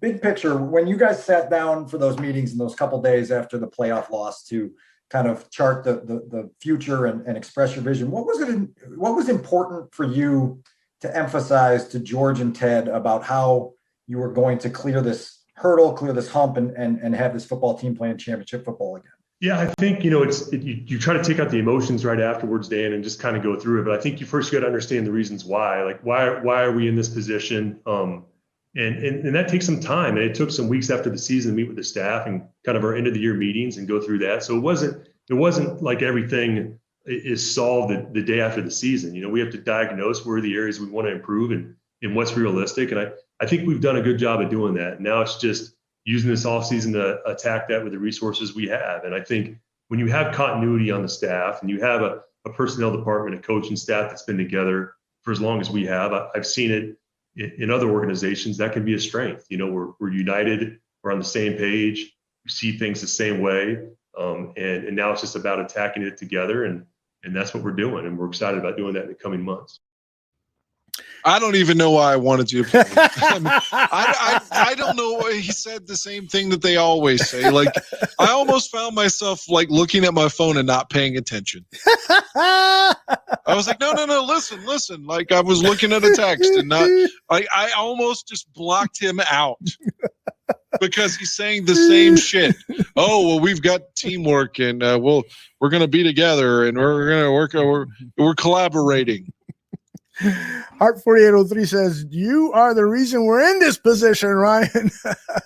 Here's the thing, though, that we do live in a society that when something goes wrong, you immediately get rid of it. And it's a very disposable society. And there is some, I'm trying to be the naysayer. I'm trying to look at things from the opposite point of view. There is something to say about giving your leadership team the opportunity to correct mistakes, to stick with them, that there is some continuity there, and that they've learned from their mistakes, and that you can, you can thrive moving forward because you were patient with these guys. Oh, let me interject, please. No, you make a good point, and definitely in a different era that was the thing, like most people would come in and get like a 5-year window, regardless if it was a first-time coach or what have you. But let me just say, and this gentleman just passed away, Marty Schottenheimer was fired after a 14-2 season, and they lost a playoff game because his kicker missed the field goal. So it's not like, he shit the bed against the Patriots in the playoffs. No, again, same thing. His team drove down the field the way we did in 2018, and I don't remember who their kicker was in 06 versus Cody Parkey, but their kicker missed the field goal, and Marty never got to coach again after going 14-2. Never. And obviously had gone to how many AFC championship games before that? So, and the Chargers thought they had to move on from him. Like he was look, John Fox went to the Super Bowl with Denver. And what did they say? They didn't win it because of Fox. That's what the story came out when they got rid of him. Elway really thought that they lost because of him. So what I'm saying is, even when teams have been successful with high-profile coaches, sometimes they just say, this guy, we can't win with him. We can't get over the hump, and they make a move. The overall body of work for Pace at this point, because he's been there since 2015. It's not like a knee-jerk situation. Like, he's only been here 2 years, and maybe we need to see this through. I mean, he's been here a while now. Even Nagy's going on to year 4. I mean, this has to be the end if they fail again. This has to be. Yeah. Like the Bears have given them enormous. I mean, if this were a marriage, they've gone to counseling. They've gone to couples therapy. They've tried changing the sheets, giving you your midlife crisis car. They've experimented sexually. They've done everything. They've done everything at this point, and it hasn't worked sans the 1 year. So your point, again, I appreciate it. I like that you have to be loyal too, but man, he has been given a fair shot here. I think that he has, and my patience is running thin, but I don't mind too much that they've been given another year, particularly given that, 2 out of the last 3 years, they've made the playoffs. Nagy was not Trubisky's pick. And you said earlier that Nagy said that he could turn Trubisky around and so forth. Yeah, it is what it is. So I don't mind them getting another shot at this. I asked people in the chat room, what do they think about what is arguably the biggest move that Ryan Pace has made as general manager of the Chicago Bears, and that was the trade for Khalil Mack. Right. So I asked them, as I collect some of these responses, I want you to talk about whether you think Ryan Pace made a mistake in making that trade for Khalil Mack. I don't think he did. I think he made the move at the time that made sense. And the guy we traded for, and I'll give Matt credit for always answering the bell. He's always there. He doesn't miss games for the most part. He missed like 2 in 2018. And beyond that, he's always there. So, maybe you could question the way Dan Hampton and Ed Obranovich do. He's not in what they view as good shape. That's why he's on the sidelines on a lot of third down plays, sucking wind, whatever his detractors, including myself, would point out. My my criticism of Mac has been, I thought he was better than he has shown. Mhm. Like the one that, again, Zimmerman was so against me on, he thought, like, you always say that he was our Lawrence Taylor, and I don't think that that's a good comparison, but I think it is. And I defend that because Pace made the move, the 2 first-round picks, because he thought we were trading for the best player in the NFL on defense, maybe other than Aaron Donald, a game-wrecking, game-changing player. Mm-hmm. And I think most people would have agreed with him at the time. So you can't change in hindsight now and say, well, we know what it didn't turn out as well, but where were you in 2018 and in early September when he made that move? I think most people viewed it as a positive, ballsy, let's go in and win the Super Bowl kind of move. So I like the move. It hasn't panned out. And like we've said, I don't know whether it's because of the scheme that's been holding Mac back, / he's older, / he's been banged up. Maybe it's everything combined. I don't know if he can ever get back to what we thought we had in 18. I hope so. But at this point, it didn't work out. But I will not criticize Pace for at least having the wherewithal to see the opportunity and to seize it. Hart 4803 agrees with you, and he adds that the Mac trade was the right trade, especially if Cody makes that fucking kick. I added the fucking part in there.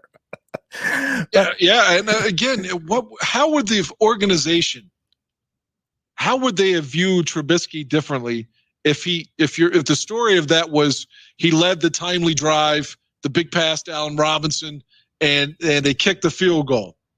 The Bears beat the shit out of the Rams that year, the game you were at. Mm-hmm. Arguably could have beaten the Rams again.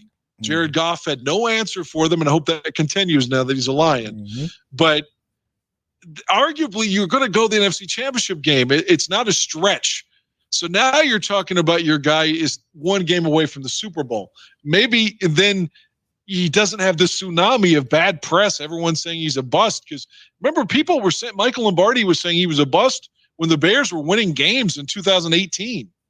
Like early on, like week 9, they were saying that Trubisky would, people wearing his jerseys, they're going to be on a clearance rack somewhere by 2020. Mm-hmm. So there was already these people that just were after him. So my point is, though, if you win that game, if Parkey makes that kick, maybe it changes everything. The people's perception about him, his swag, his belief in himself, the belief in the city behind him. Like, it's just a what if now. We're always going to have like what if Jay doesn't get hurt against Green Bay? Mm-hmm. What if Randall Cobb doesn't catch that 4th and 40 or whatever it was in 2013? What if Chris Conte doesn't blow the coverage?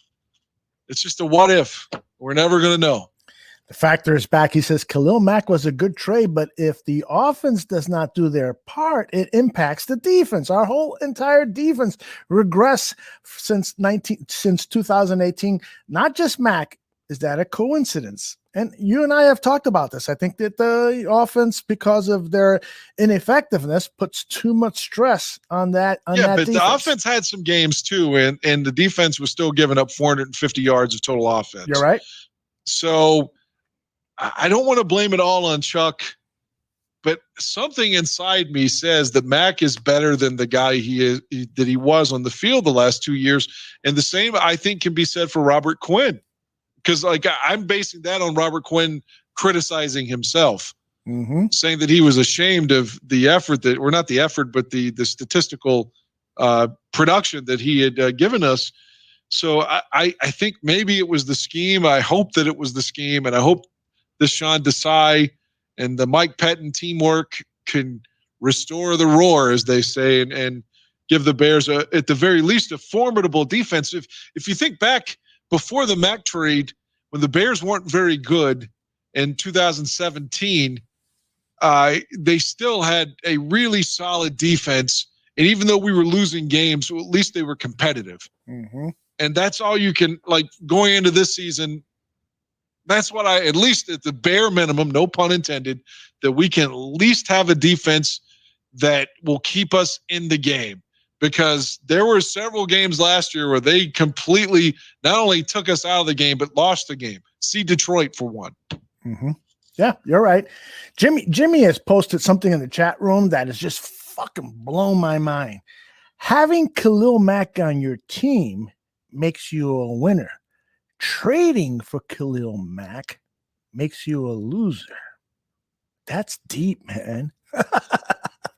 That is deep. It is true. I think what Jimmy is saying here is that you build through the draft. So why not find your Khalil Macks in the draft to trade all of these assets for these guys like we could potentially be doing for a Russell Wilson and the Deshaun Watson? Really is a black mark on a general manager, particularly a general manager who was hired and said, number one, we're going to build this team through the draft. Number two, we're going to draft the quarterback every year because we know that's the most important position on the team, and we're going to add to it. And number three, he probably said something else. I can't remember. That was total bullshit. But I think that's a really observant observation. And Jimmy says, I got it right. Exactly. Well, in both situations, and I say both because I'm throwing Cutler in there as well. In both instances, the team thought that they were and both of them kind of manifested out of nowhere. If you remember, Denver they fired Mike Shanahan and hired Josh McDaniels. And then he wanted to trade for Matt Castle and he lied to Cutler. And all of a sudden he's on the block and no one saw that coming. Mm-hmm. No one knew that John Gruden was going to say, well, fuck, Al Davis's son says we can't afford to keep Khalil Mack. He has to be moved. So both situations, the Bears thought that they were trading for generational, like impactful talent. Like we thought that Jay was like going to be the guy that led us to multiple championships. And we certainly thought, even if Zem disagrees, that Khalil Mack was our Lawrence Taylor. I say Lawrence Taylor because he was the NFL MVP in 1986. Mm-hmm. Not just the defensive player of the league MVP. And I think that Khalil Mack at the time of the trade had that buzz and hype. I think that's a fair comparison because that's who we thought we were getting, a fucking game wrecker that was going to win us a Super Bowl. Right. Well, but the reality of the situation, if you talk to then Oakland Raiders fans, they would have told you that Khalil Mack is a great player, but he does disappear. And I think, at that position, all of those great defensive linemen, they do disappear because they get tired. They take a play off or, something happens and you just can't play at that game-wrecking style for every snap. You play 600-700 snaps in a season. You just can't do it for every play. Another thing that I think is important to mention, and I'm going to call this up. I'm going to share my screen here, guys. And I know, Dan, you're not going to be able to see this, so I'll describe it. Daniel Greenberg, who does a great job on Twitter, sort of as a news reporter sharing material, he posted something. What's the date on this? This is from February 3rd, 2021.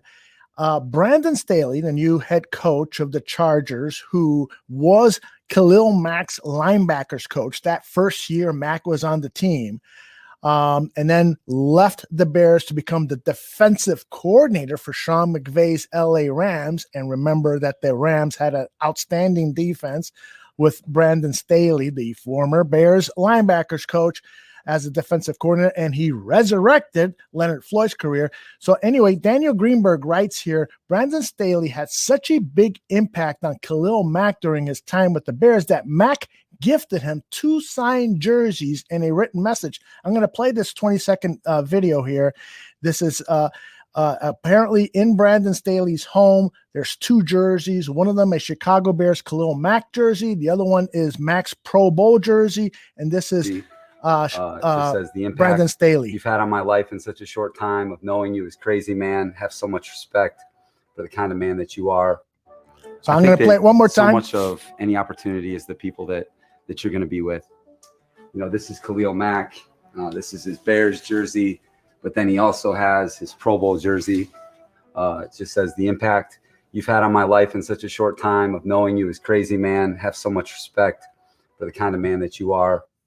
The reason I wanted to share this with you guys, okay, Aldo, stop it, is because I think one of the mistakes that the Bears have done, and Dan, you can speak at length about this, is just letting go of quality people, from coaching staff people to players who just have gone on and had great success elsewhere. And they've obviously let go of people who did not. But, you think about the George Allens. George Allen should have been the head coach of the Chicago Bears. He went on to become head coach of the then Washington Redskins and win a Super Bowl. You think about, other players who have been in the organization who they've let go and have done really well elsewhere. And this is Brandon Staley. This guy was the linebackers coach when Khalil Mack was here. Khalil Mack had a sensational season. He had an MVP, defensive MVP caliber season. He leaves, and then he turns Leonard Floyd into a stud. And now he's the head coach for the Chargers, and he's thought of as an innovative thinker and so forth. Why wasn't he promoted to defensive coordinator when Vic Fangio left? Why did it take so long for them to recognize that Sean Desai could be a Brandon Staley type? In fact, I got a soundbite from Matt Nagy talking about the search for for the defensive coordinator, and that the fact they interviewed a number of people, and Nagy talks about Sean Desai's qualities. I ended up interviewing nine defensive coordinators. So I'll give you the number. And that was different than the first time. And there was a lot of great ones. They all did a really good job, and it made it hard. But in the end, I just was really excited for the direction that Sean saw this team moving forward. The thing that I really liked about Sean is his conviction and confidence that he has, and the way that he's gotten to this point right now. He's really, really smart, but he's really, really football smart too. He has an unbelievable connection with these players. And what I find fascinating is when you go through the process, every person that we talk to and that I talk to, they all have their strengths and weaknesses. And one of the biggest obstacles and hurdles that Sean has always had to go through is coming through, the ranks that he's been in is the fact that he did not play college football, and he did not play in the NFL. He did not play in the Arena League. And so, but that said, to see the way that the guys respect him and the way that he works and how he got to this point, it was really neat. And then everything else that goes into it, so many strengths. And I'm just really excited and looking forward to seeing him put his spin onto this defense. And he's been waiting for this for a long time. And now the opportunity's here. And I'm really, really excited for him and our team. My reaction to that, and this is not a criticism. Okay. It's just what I honestly think. I heard this on the drive-in today. I think Nagy hired Desai because he sees himself in Desai, a guy that was struggling for a couple of years and finally got an opportunity. And, like you said, he didn't even play in college. He didn't play the Arena League. And, as we know, Nagy started out as just the fucking intern, the guy that was unpaid, getting the film cut and it basically just being the bitch boy. So, and I think he sees a little bit of himself in Desai. I'm not saying that's a good thing or a bad thing. So I think that's essentially, he's almost like putting himself over there by talking all these things he just needed a chance, an opportunity. I think, again, that's his own story. Well, I'm not quite sure I would agree with that. In fact, I don't agree with that because Matt Nagy played football and Sean Desai didn't. But he played arena. He played arena. It's not I guess I could see where you're coming from on that. I guess I could see. And I'm not even saying it as a criticism. I'm not even saying it's a criticism. So if he's trying to give back to somebody, giving them the opportunity that it was so elusive for him to get, that is a cool thing. Mm-hmm. So I'm not even saying it as a bad thing.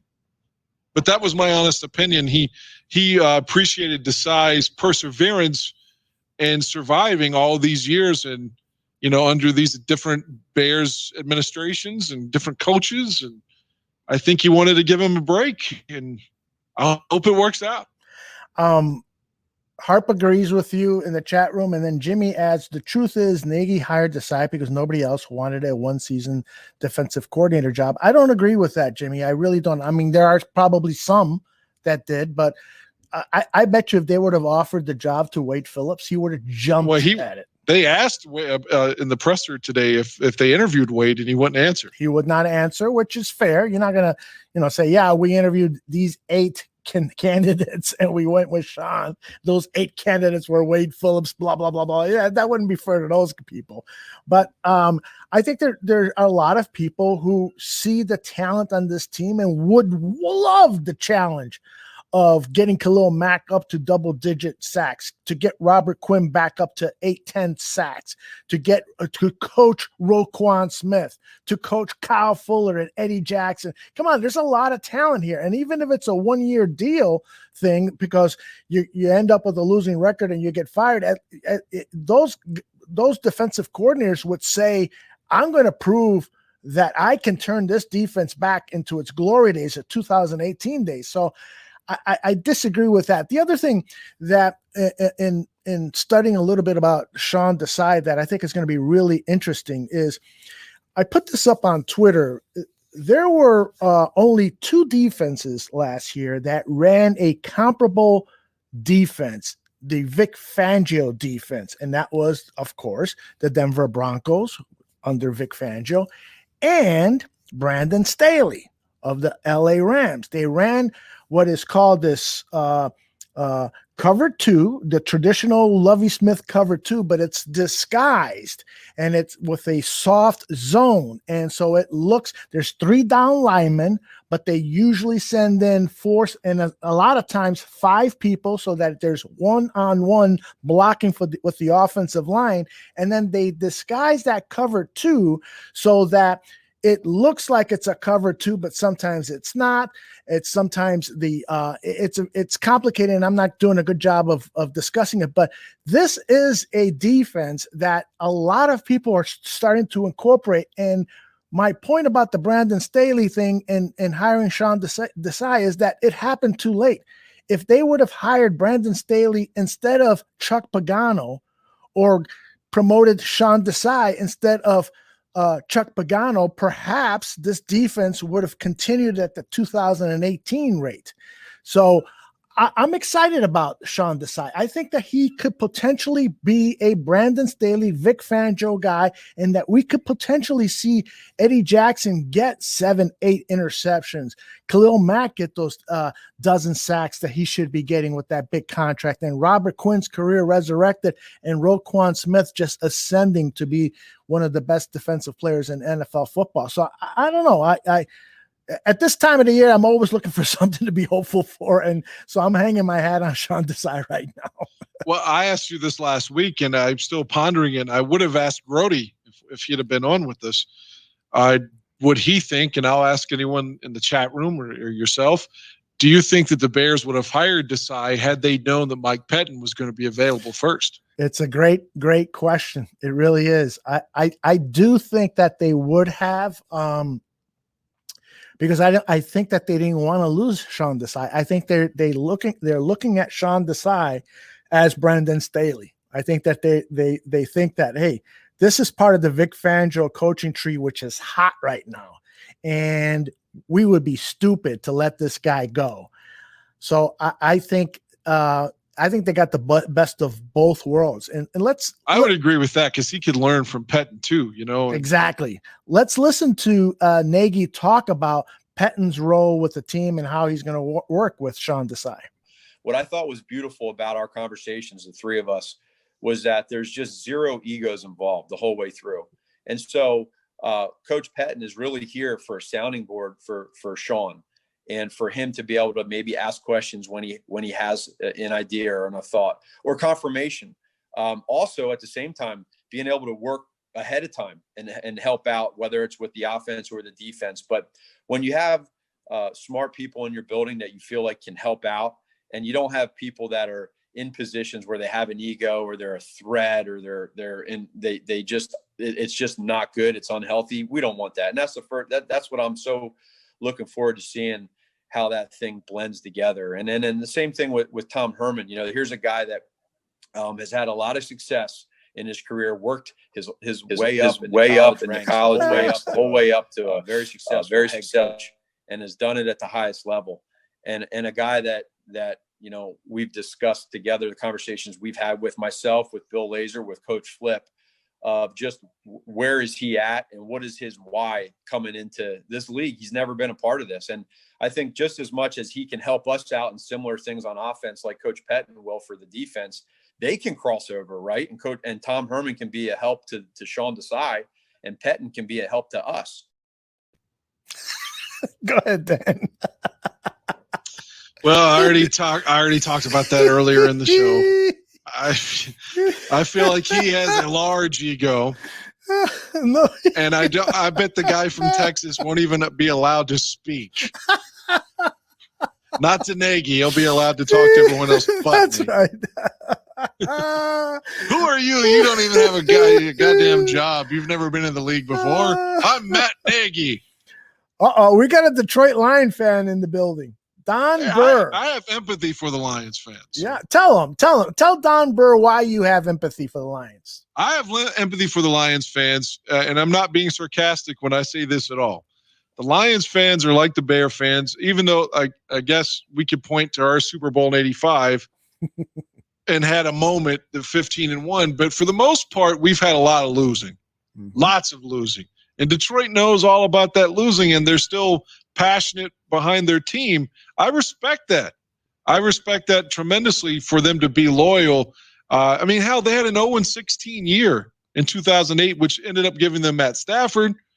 And he was a great player from like 2009 on, and still they didn't win a playoff game. They've only won one playoff game since 1957. So for them to still be loyal to that, and again, the Bears have won a little bit more overall, but I can understand it takes a lot to be fired up year in and year out about a team that hasn't done anything.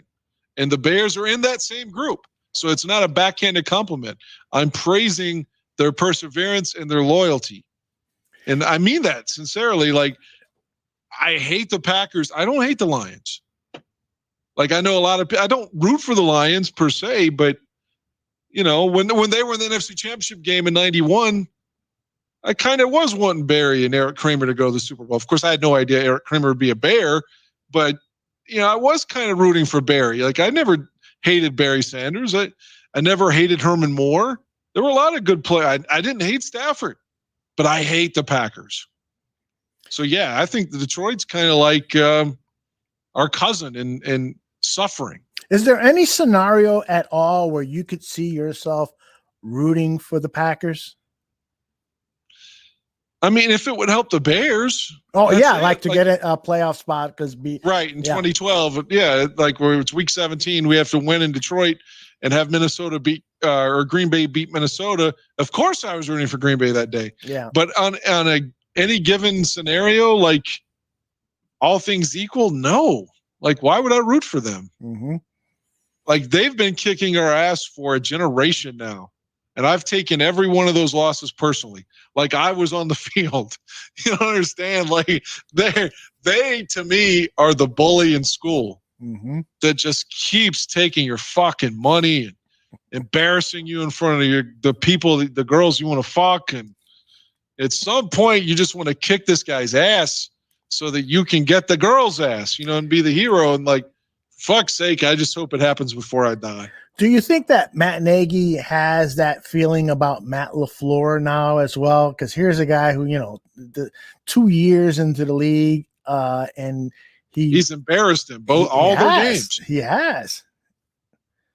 He's absolutely embarrassed them. And maybe, again, Mike Pettin once more can shed some light into what they're doing over there. I don't care. Whatever. That's a good hire to me. Even if you have to steal from the Green Bay tree, then so be it, man. Whatever gets us over the hump. But I am interested. Did the Lion guy think I was disingenuous? Because I wasn't. No, he hasn't responded yet. I bet you he is probably stealing a car or something. I don't know. Well, again, let the guy know it wasn't backhanded praise. Like I appreciate him, especially if he's older and has gone through, a couple of decades of losing. Now, if he's 18 or 20, then hell, he's never really lost because he's so brand new to football. But but if he's older at all and gone through all those losing seasons, I definitely can appreciate what they've gone through. Mhm. Now, Green Bay is the opposite. It's like they're the guy in your community that had a fucking like a sports car at like 15. Like he did, he still had a learner's permit and was already driving a Porsche. Mhm. Like the parents are fucking wealthy. He's never going to have to work. They always have everything handed to them. Mhm. Never have to fucking like wash their own dishes at the house or mow their own grass. They're like Lady Gaga. They've got someone else to walk their fucking dogs. Those are the Green Bay Packers to me. 30 years of having great quarterback play after great quarterback play, never having gone through Steve Stenstrom, or even the failures of Cutler, somebody I believed in so much, or Mitchell Trubisky, somebody I rooted for so much. They just have always had everything handed to them. Yeah. So I can't wait for Green Bay to just be mediocre and fucking sucking again. It's just going through what everybody else, like the Bears fans and the Lions fans, go through. And to a certain degree, Minnesota. Mhm. Well, maybe with Aaron Rodgers getting married to Shailene Woodley, what are you doing, Shailene? Anyway, maybe his marriage is going to affect his play, and he won't be the Aaron Rodgers that has annihilated us. He does seem better when he's angry or like heartbroken or, Yep.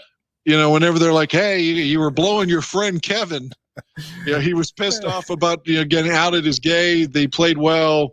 And then he hated Mike McCarthy and he played well. And then it was, they drafted Jordan Love and he played well. He had the breakup, the girl from the newsroom show that we both like. Olivia Munn. Oh. Yeah, hot. She's so incredibly beautiful. And then he plays well. It's like he plays better. He's like a musician. Like he's like Trent Reznor.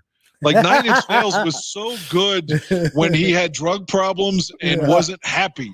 Now that he's won multiple Academy Awards for scoring films and he's married and has kids, his music has suffered from it. I mean, I hate to say that, but he's a happy guy now when you have a career built on angst and, just overcoming all these troubling feelings and thoughts, and then suddenly you're happy. It takes effect on your product. Absolutely.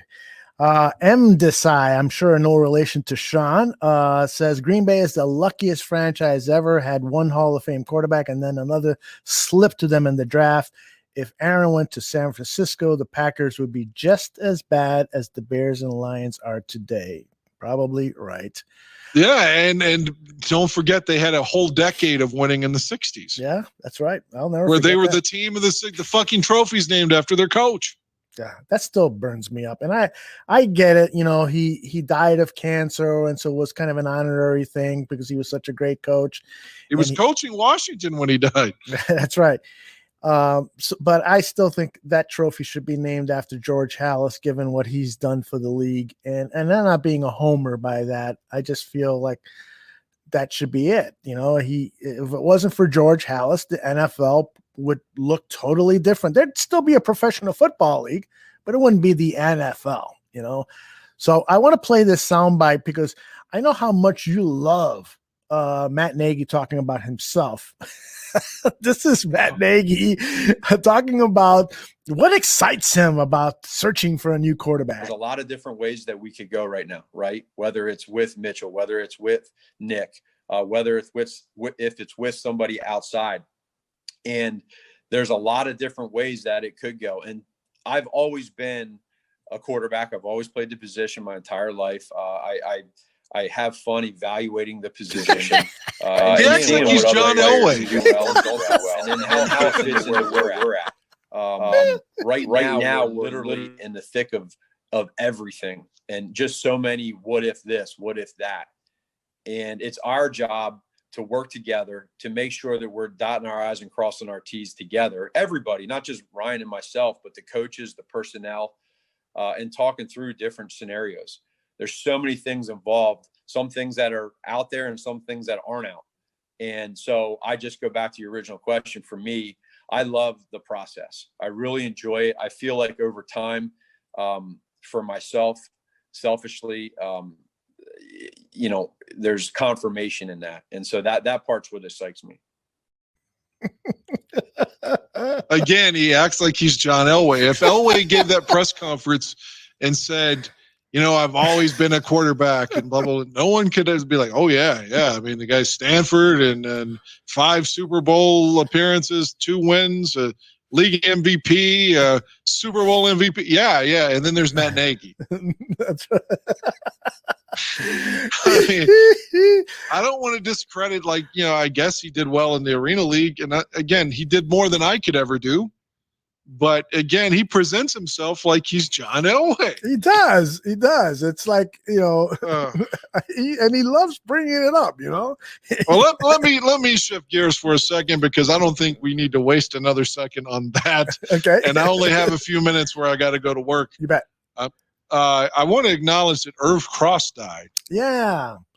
Irv Cross was so good on television, and he announced the games later at his tenure in CBS, but before that was in the NFL Today, and he was on the sidelines, and it was just so great. Mm-hmm. Like, he and Brent Musburger are just so fucking incredible.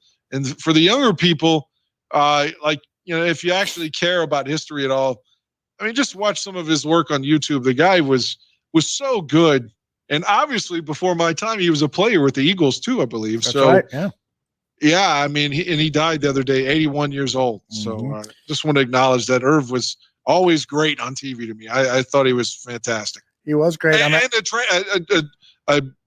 the first African-American on the sidelines like that too. That's right. And it's funny that you say that, because right then I just put up an image of him on the sideline, and now we're seeing him up in the booth alongside Brent Musburger and Dick Butkus calling a game. Irv Cross was said to be one of the nicest guys to ever be associated with the NFL, and he was a good reporter. Hart 4803 says, "Yeah, Irv was great." James Foster says, "Cross couldn't wait for NFL Today on CBS back in the day." So their coverage, if you don't mind me elaborating, just as an example, please do.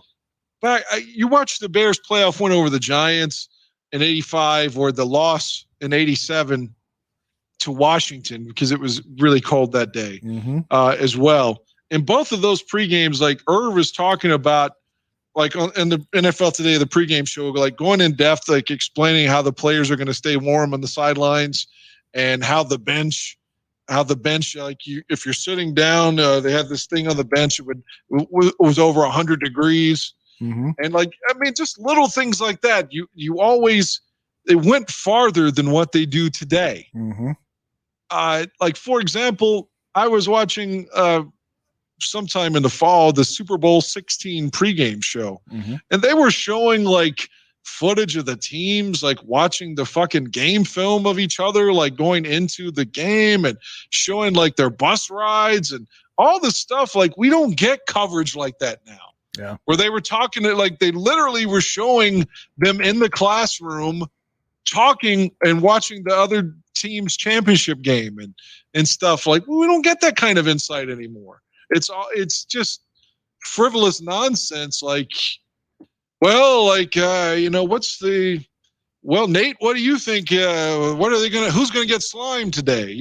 That's their fucking, I mean, I know they're trying to incorporate kids. I'm just saying, but the coverage had so much more substance during Irv and Brent's run at CBS. And I think Musburger's a legend too. And obviously a Chicago guy. Yes. Brent worked at the TV station where I worked, but he was gone by the time I started there, WBBM TV. And I grew up watching Brent and just being amazed at his talent. And it, again, started locally and then went to the network and just became a superstar broadcaster, and now has found a really good living, I think, working as a sports handicapper. He does the Raider games on the radio too. Exactly. For the Las Vegas Raiders. So yeah, he's which is still so weird to say. It really is. I'll never get over that. And it's That funny. and the Los Angeles Chargers. I don't know if I can ever not say San Diego. Yeah, I'm with you on that.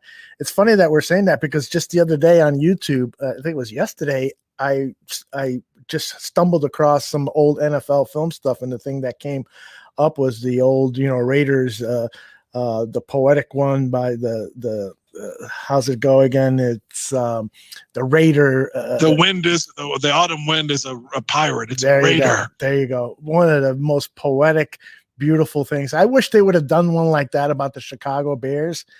And they did some really beautiful tributes about the Bears with John Facenda, NFL Films, the Ed Sable and his dad. But that autumn wind one for the Raiders, that is the epitome of poetry on film. And the music too. The music is so perfect with it. Yeah, there were two guys mainly responsible for the music back then.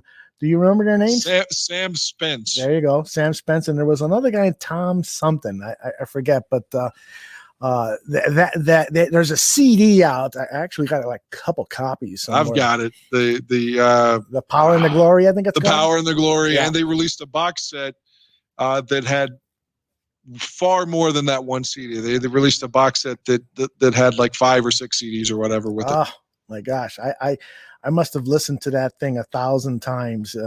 Just fantastic stuff. All right, before you go, you got what, 15 minutes left? 20 or so. Okay, good. I got one other thing I wanted to bring up too, but go ahead. I just want to play this one last soundbite of Ryan Pace being asked about, are you prepared to take a big swing at things, to really go for it? We talked about this earlier in the show, trading multiple picks and players to land that quarterback and so forth. So I thought his response to that question might be worth listening to. Here it comes. It depends on the opportunity. It's not like we go into it and say, hey, we're going to take a big swing just to make headlines and make a splash. It depends on what's presented to us, and it could go a different number of different ways. I mean, it doesn't necessarily mean that we go into this draft, for example, there's a lot of evaluation that needs to take place. I mean, trading up might not be the best option. It could be staying put. It could be going back. And I think it just depends on the different targets that are there, the different options that are there. And what I appreciate is this is with Josh Lucas and Champ Kelly, Mark Sadowski, Jeff King, Joey Lane, leaning on those guys and the ability. And I think this offseason more than any because of the number of players that are going to be available. We're going to see a lot of guys hit the market in the coming weeks. And I really think as a staff, we got to be able to pivot and adjust along the way to some things that we might not expect. And I think that comes down to the number of players that we've evaluated and just being ready for every scenario. And there's a lot of hard work that's going on behind the scenes to allow us to maneuver through a really unprecedented offseason. Dan, two things there. When he says, that the 20th pick, we're going to either stand or move down, it may not be worth trading up. That to me, it sounded like what he would say about the running back situation. We love our running backs, and then he drafts David Montgomery. We love our position at number 3, and then he moves up to draft Mitch Trubisky. It almost sounded like he was trying to throw that old Ryan Pace curveball so that the opposition or his competitors wouldn't know that he's really desperately trying to move up in the draft. Did you get that impression at all when he said that? I didn't write off, but now that you put it that way, I could certainly see that. I kept thinking, because I heard that one earlier today too.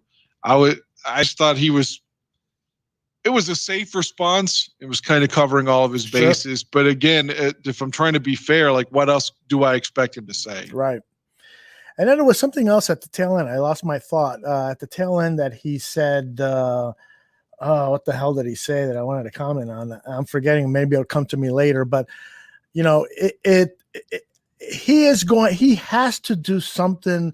If he is under a win now mandate, then he's got to do something to get he can't start the season with Nick Foles. He's got to, and somebody said, or Gardner Minshew.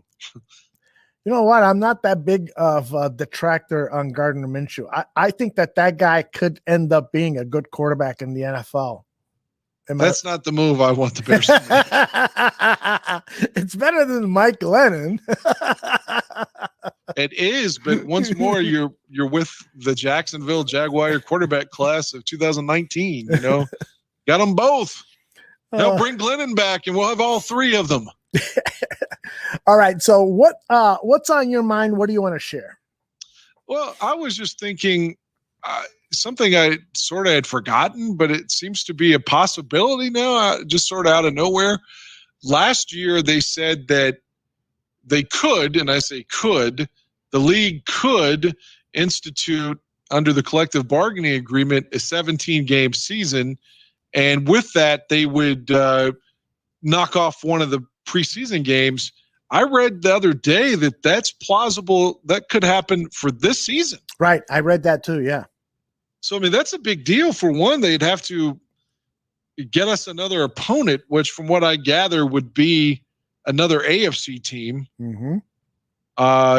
versus another conference game. But I'm somewhat surprised that we're going into the new league year and that we don't have a definitive response to, like, are we having 17 games or 60? Like, if I were the fucking players, I'd be kind of wanting to know now. Yeah. Well, and they're not happy about that because they're saying, okay, so you're going to take a preseason off the schedule that we weren't going to play anyway because we would have been resting that game. So it's not like you're giving us an extra week off. So I think there's still some negotiations that have to happen. And part of the reason why teams haven't been negotiating contracts as aggressively as you probably would have seen them in the past is because there's still questions about the TV contract. You know, the NFL for the last 2 or 3 months has been working with the television networks to, and this according to Variety.com, they've been working on trying to get a TV contract, and the NFL is saying we want more money. And there's a big news update on that allegedly. Oh, really? What's going on? What do you got? Allegedly, Sunday Night Football stays pat with NBC. Fox and CBS still get the Sunday day and evening games. ESPN will maintain Monday Night Football. However, ABC enters the fray with the Super Bowl, and it would be simulcast with ABC and ESPN. And furthermore, Thursday Night Football, like, nobody wants it. Yeah. So the report was it was going to go to NFL Network and Amazon. But it would leave network. It would leave Fox. Before that was a split with CBS and Fox and NBC. It would go to NFL Network. So that's where they are right now. But the big thing is that would add the fourth network in the mix for the Super Bowl. Obviously, right now it's Fox, CBS, and NBC. But that would add us. Presumably, the Monday Night Crew then would be working the game for ABC for when they do a Super Bowl, which is. I mean, I think Louis Riddick is solid in that role, and I guess Greasy's okay, even though the Bears fans didn't like him taunting us on Monday Night Football this year. But yeah, so the crew's okay. That's exciting news, though. They haven't had a Super Bowl on ABC since Super Bowl 40. Wow. So what's that? 13, 14 years ago? I'm losing track. It was how many? The last one before the Bears. Yeah, when Big Ben in his second year. And Jerome Bettis in his last game, they won in Detroit against Seattle when the Seahawks were kind of cheated in that game. Man, I wish I had a lot of bad calls in that game. If I had your memory, I probably would be in a lot less trouble than I am now. James Foster says that, yeah, he's got the 17th game is AFC team versus an NFC team, and that's what's been proposed, division against division. So, and Harp adds Amazon on Thursday Night Football is what he has heard. So here's my concern with everything that's happening is if it gets to the point where, you know, I don't watch a lot of Major League Baseball during the regular season because after working so hard during the football season, I want to do some things away from sports and stuff. Although with our expanded coverage here at the Barroom Network, now that we've got podcasts on the Cubs and the White Sox and so forth, I'm probably going to end up watching a lot of baseball this season. But I am always frustrated when it comes to postseason baseball, which is when I'm most interested in seeing games because postseason baseball is so exciting. And it's on fucking TBS. I can't fucking find it. Yeah, like, TBS or like, the MLB network or yeah, right. It's like Fox Sports 1 or what? Yeah, like TBS. NBC Why Sports. TBS? I know that Skip Carey, Harry Carey, whatever, they used to do games on TBS, the Braves games.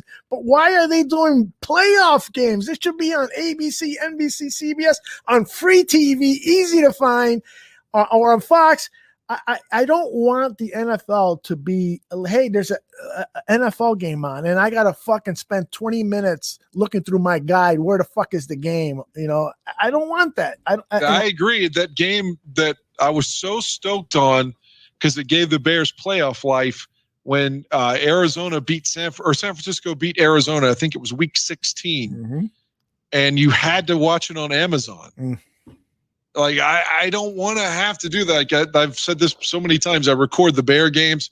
So I'm so desperate that there's 2 more years with DirecTV. DirecTV apparently has sold a percentage of the company, or AT&T has sold a percentage of DirecTV to a standalone company to make DirecTV its own entity again. But as a result, they pretty much have said, we're out of Sunday Ticket. So there's 2 more years on that. And then obviously it's going to go digital, which I don't want because I don't want to be buffering. And when someone's watching it, when they're streaming, it's always like fucking 5 minutes behind. So I'm desperate to get it somehow, whether it's on cable or I don't know, the other satellite, whatever, Dish Network or whomever. Yeah. Like I want to be able to get it through my TV somehow, A, to record the game, and B, to have the consistency of the live broadcast and your internet could be great and still it could buffer on the stream. It could be the NFL's problem, not your internet, or if you have average internet, it makes it even worse. Yep. I do not want to be dealing with that in 2023. Like I want to be able to get it either through cable or satellite or something to where it's consistent. Yep. Like, through a live television broadcast. I know it's like having a landline phone at this point, but they're a lot more consistent. And when you need to call 911, your landline is way better, because it tells you where you are versus your cell phone. You got to get your coordinates and get a fucking landline or longitude, latitude. We got to do a fucking equation to figure out where you are. Yeah. But the consistency of the network coming through TV is absolutely invaluable to me. As a guy who wants to record the Bear game. I'm with you. And I understand and I appreciate the fact that the NFL wants to maximize all of the possibilities to make a buck. I get it. But there are so many different ways to do that and still not disrupt having the games on a major network TV channel that somebody can still pick up with rabbit ears if that's what they have. And so there are things you can do. Like, for instance, they did it with the Bears game that they had a feed for kids on Nickelodeon. And they had another feed where Hannah Storm and Andrea Kramer did the announcing of the game. And I thought that they did a fabulous job. I listened to almost a quarter. They did that. And perhaps that will appeal to certain people. And that obviously generates revenue for the NFL because another carrier. And, they can come up with more ideas. They could have the coaches delivery for those people who want to hear coaches talk about the play and break down the play and not have commercials. And instead, during those long periods of commercial time, they're rewinding the play back and forth. I would pay money to go to see a Bears game delivered by former coaches and scouts talking about the game from an X's and O's standpoint. And, and you could take it even further, like have the game a broadcast on YouPorn or Pornhub or something like that. And so you have people fucking in the foreground while you're seeing the game in the background. Wouldn't that be cool? Nah, I don't even like to drink when I watch the games because I want to be completely lucid to what's going on. So I definitely don't want to be watching porn at this thing. So you're always open about your sex life. You've never had sex while there was a Bears game on? No, I have. Okay. Like I remember, like, for real, this is as random can be. But I remember in 2001, the Bears went to Tampa. And again, the Bears were picking up steam that year. That's their 13-3 year, but are they for real kind of thing? And Jim Miller had like a third quarter where he threw 2 bombs to Marty Booker, like back-to-back possessions or like deep touchdowns, like 50+ yards, like 2 times. And I was having sex during both of those drives. And I kept saying to her, I don't want to come. Like the more we fucked, like good things are happening. Like it was like superstition. So yeah, I was fucking when Marty Booker was catching those. I'm going to look that up now to see how many yards that was, because it was 2 long passes from Jim Miller, and we beat Tampa obviously that day. But Marty Booker is on my top 10 list, maybe even top 7, maybe 5 of all-time favorite Bears wide receivers that I've actually seen play, whether on TV or in person. I would have Marty, Brandon Marshall. I know he was a locker room disruptor, but the guy's talent is. Oh, I agree with you. Yeah. Who else would I put there? Willie Gault, right? Right. McKinnon. Dennis McKinnon, definitely. I love Dennis Gentry too. Yeah, I wouldn't have him in my top 10. He's a gimmicky. He's Devin Hester before Devin Hester. Yeah, still. Exactly. Dick Gordon is he's definitely before your day, but he played in the late 60s and early 70s, number 45. I know he was making the Pro Bowl. Yeah, he was. Because for years, he was the answer to the question. Who was the last Bears wide receiver to make the Pro Bowl? That's right. This guy could play. And you talk about a wide receiver for the Bears who suffered because he didn't have a good quarterback throwing to him. That was Dick Gordon. And I'll never forget, as a kid, 8, 9, 10 years old, reading about Dick Gordon, and he had this big afro. They would show pictures of him in a newspaper, and 75% of the picture was his fro, and then 25% was the rest of his face.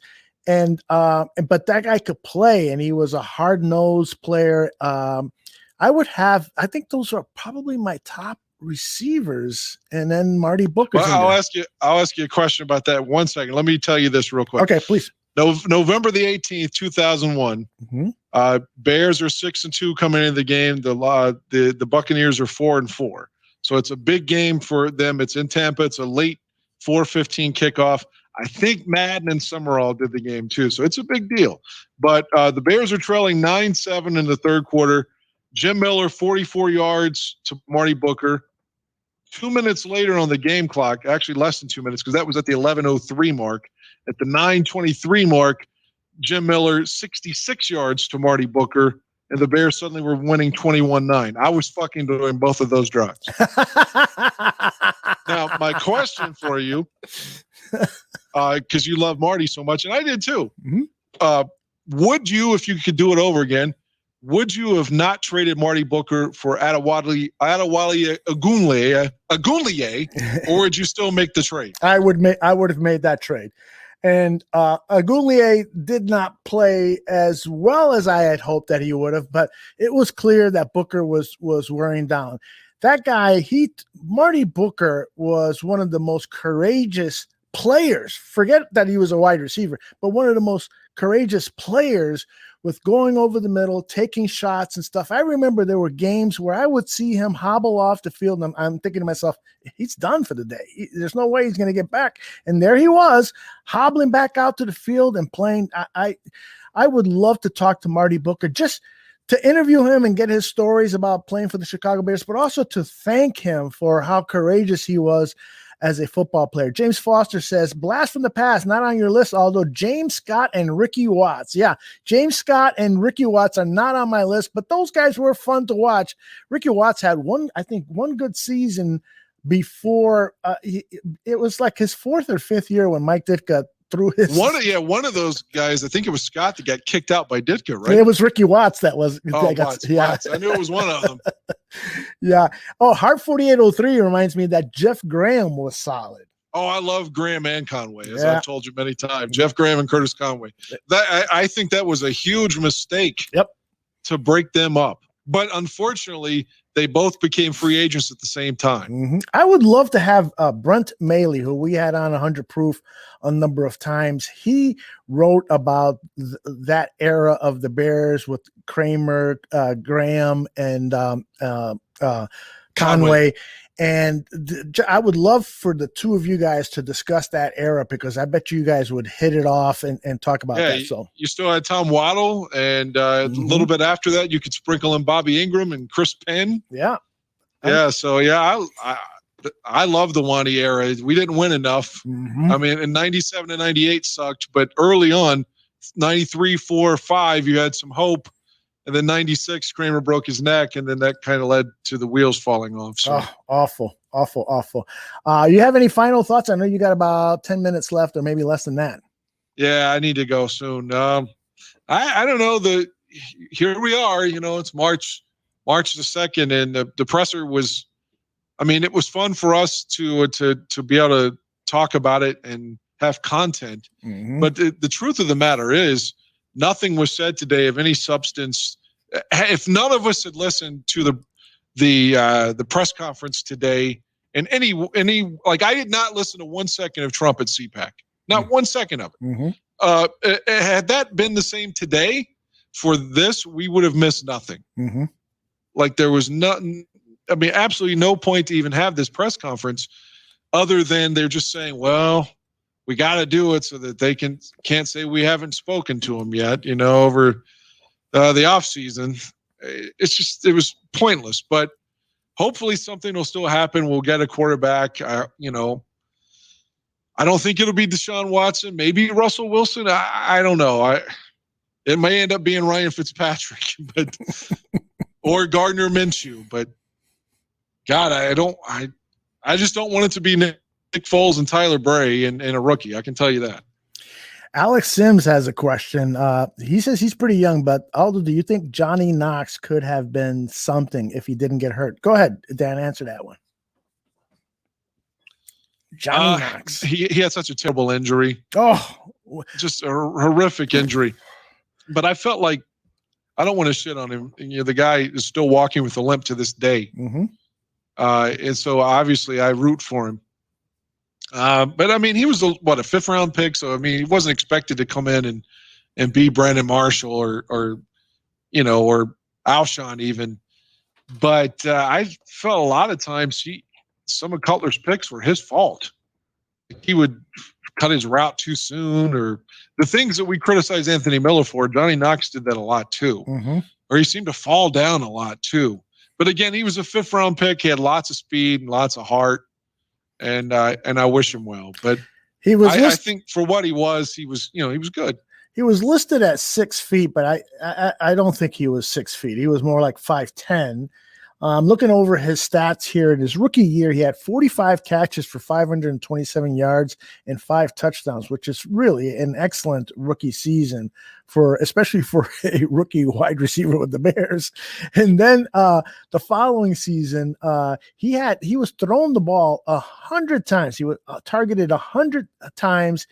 Unfortunately, he only caught half of those, 51 receptions, but he did accumulate 960 yards for almost 20 yards a catch, 5 touchdowns.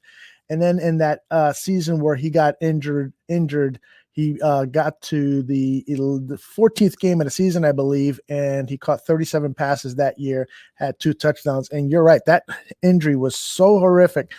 If there was a better camera angle of that, because they only had like one obscure kind of angle. I don't even need to see it. Yeah, but I'm telling you, if there was a really good camera angle of that, I think that they would have taken more safety precautions. They would have enacted rules to safeguard against those kinds of injuries, because that was really one of the worst things I've ever seen in my life, man. That was awful. It was horrible. And ironically, I don't want to just be kicking Johnny Knox, but the infamous play where Cutler breaks his thumb making the tackle against the Chargers, that was Knox's fault that was the interception. And then Jay made the tackle and broke his thumb, and we found out like 6 hours after the game, thinking, oh, the Bears are 7-3. We just smoked the fucking Chargers, and here we come, 5 games in a row. We're going to the Super Bowl this year, goddammit. And about 8 p.m. Eastern, we see that Cutler's broken his thumb and probably out for the season. That memory, you've recalled it 2 or 3 times since we've been doing this show. That one really burns you, doesn't it? It does, man. And then the next year to be 7-1, and not make the playoffs. And again, you need to win in Detroit and have Green Bay beat Minnesota, and they take care of Detroit.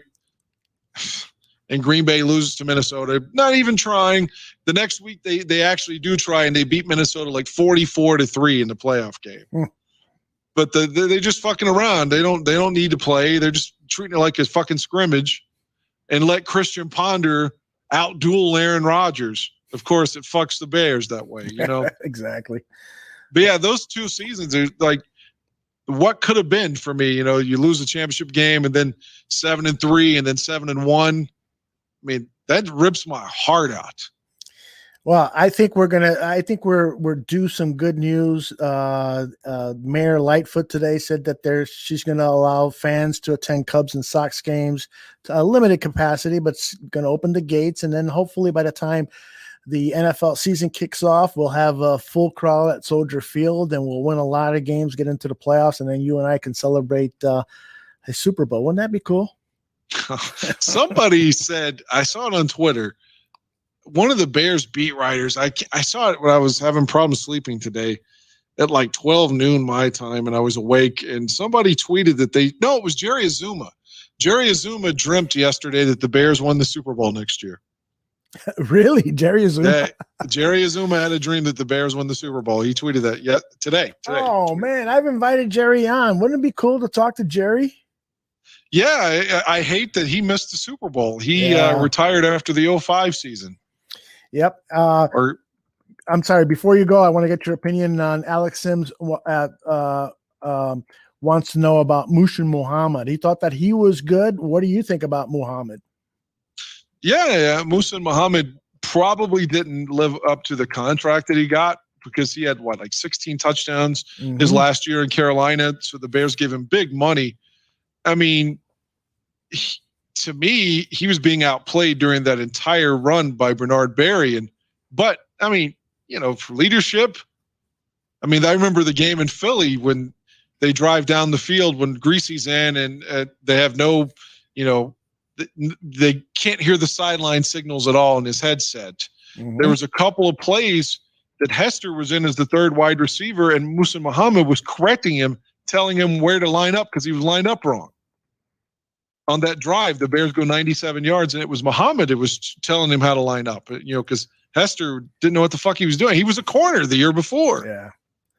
Yeah. So, yeah, I mean, I like Muhammad. I still have the authentic Muhammad Navy jersey. So yeah, he had his best seasons with the Carolina Panthers. One year, the year 2000, he caught 102 passes. And his final year with the Panthers, he caught 93 passes and had 16 touchdown catches. And that's when we gave him the money.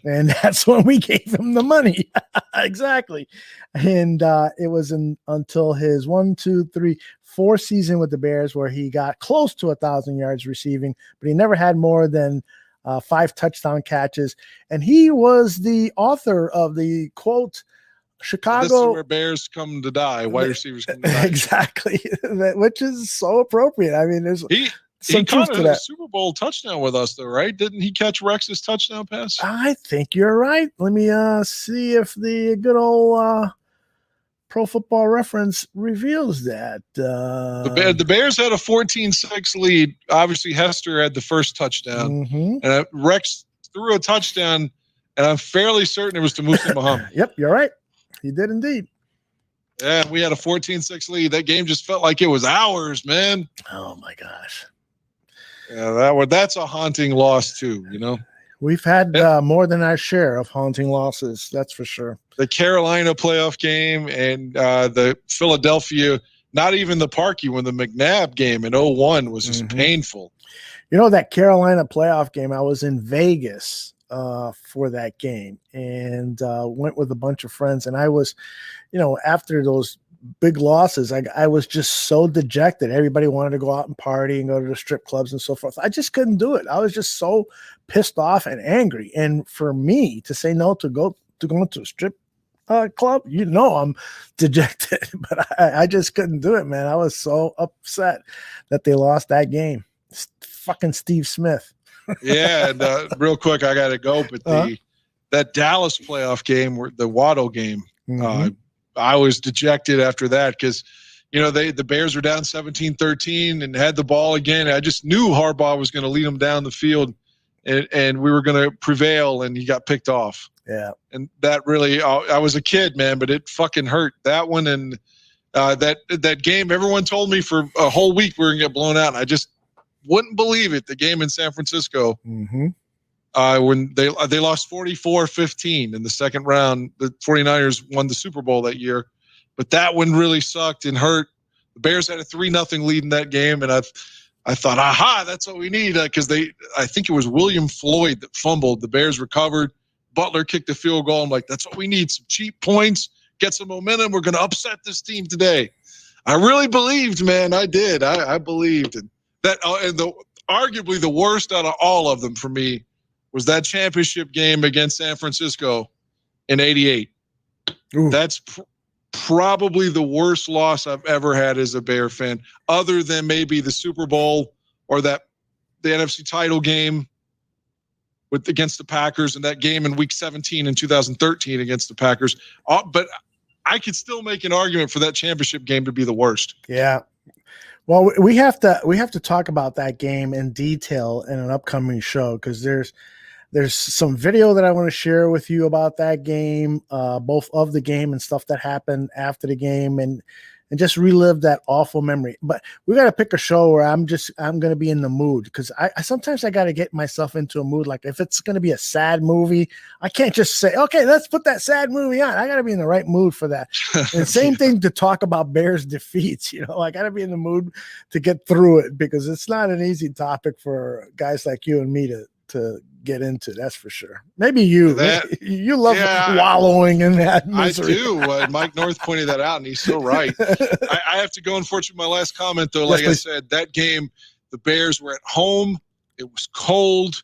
It was the NFC Championship game. They had already beaten San Francisco earlier that year, but in hindsight, Richard Dent was just fucking killing them in the Monday night game. They had no answer for him. And Dent broke his leg later that year and wasn't playing, right? In the championship game, but we got McMahon back that week as the starter, and he had never lost to San Francisco. He had beaten them. He's like 3-0 against San Francisco, and he just knew somehow, some way, it's in Chicago. Everyone's guaranteeing the Niners are the team of the decade. Somehow, some way, we're gonna beat this team. And oh, by the way, it's cold as shit, bear weather. Montana can't throw in this, and he throws for like fucking 380 yards. Killed us. Yeah, Jerry Rice. As soon as the game got started, it's just we couldn't get started. Yeah. It's horrible. But they could get no pressure on him. And in the first game, the 49ers had no answer for Richard Dent. None. So that was the biggest difference right there. Yeah. Just real quickly, I was working at Weekend News for WBBM TV here in Chicago, and they gave me that day off, which I was so happy, because the worst thing that you want to do is go to interview fans after a sporting event. I did that for a Chicago Cubs playoff game in the late 80s, and the Cubs lost to the Dodgers, and I'm standing behind the bar, and people are throwing their drinks at me as I'm doing the live shot. Yeah, it looks like the Cubs are going to lose this game, and I'm dodging all these drinks being thrown at me, and I knew that would have been the same thing happening. It probably would have been snowballs. I probably would have been pelted with snowballs because it was so cold. Ice balls, because it was so miserably cold. But at first I was happy I was going to go home and watch the game, but it turned out to be such a bummer. It was one of the worst. 28-3. 28-3.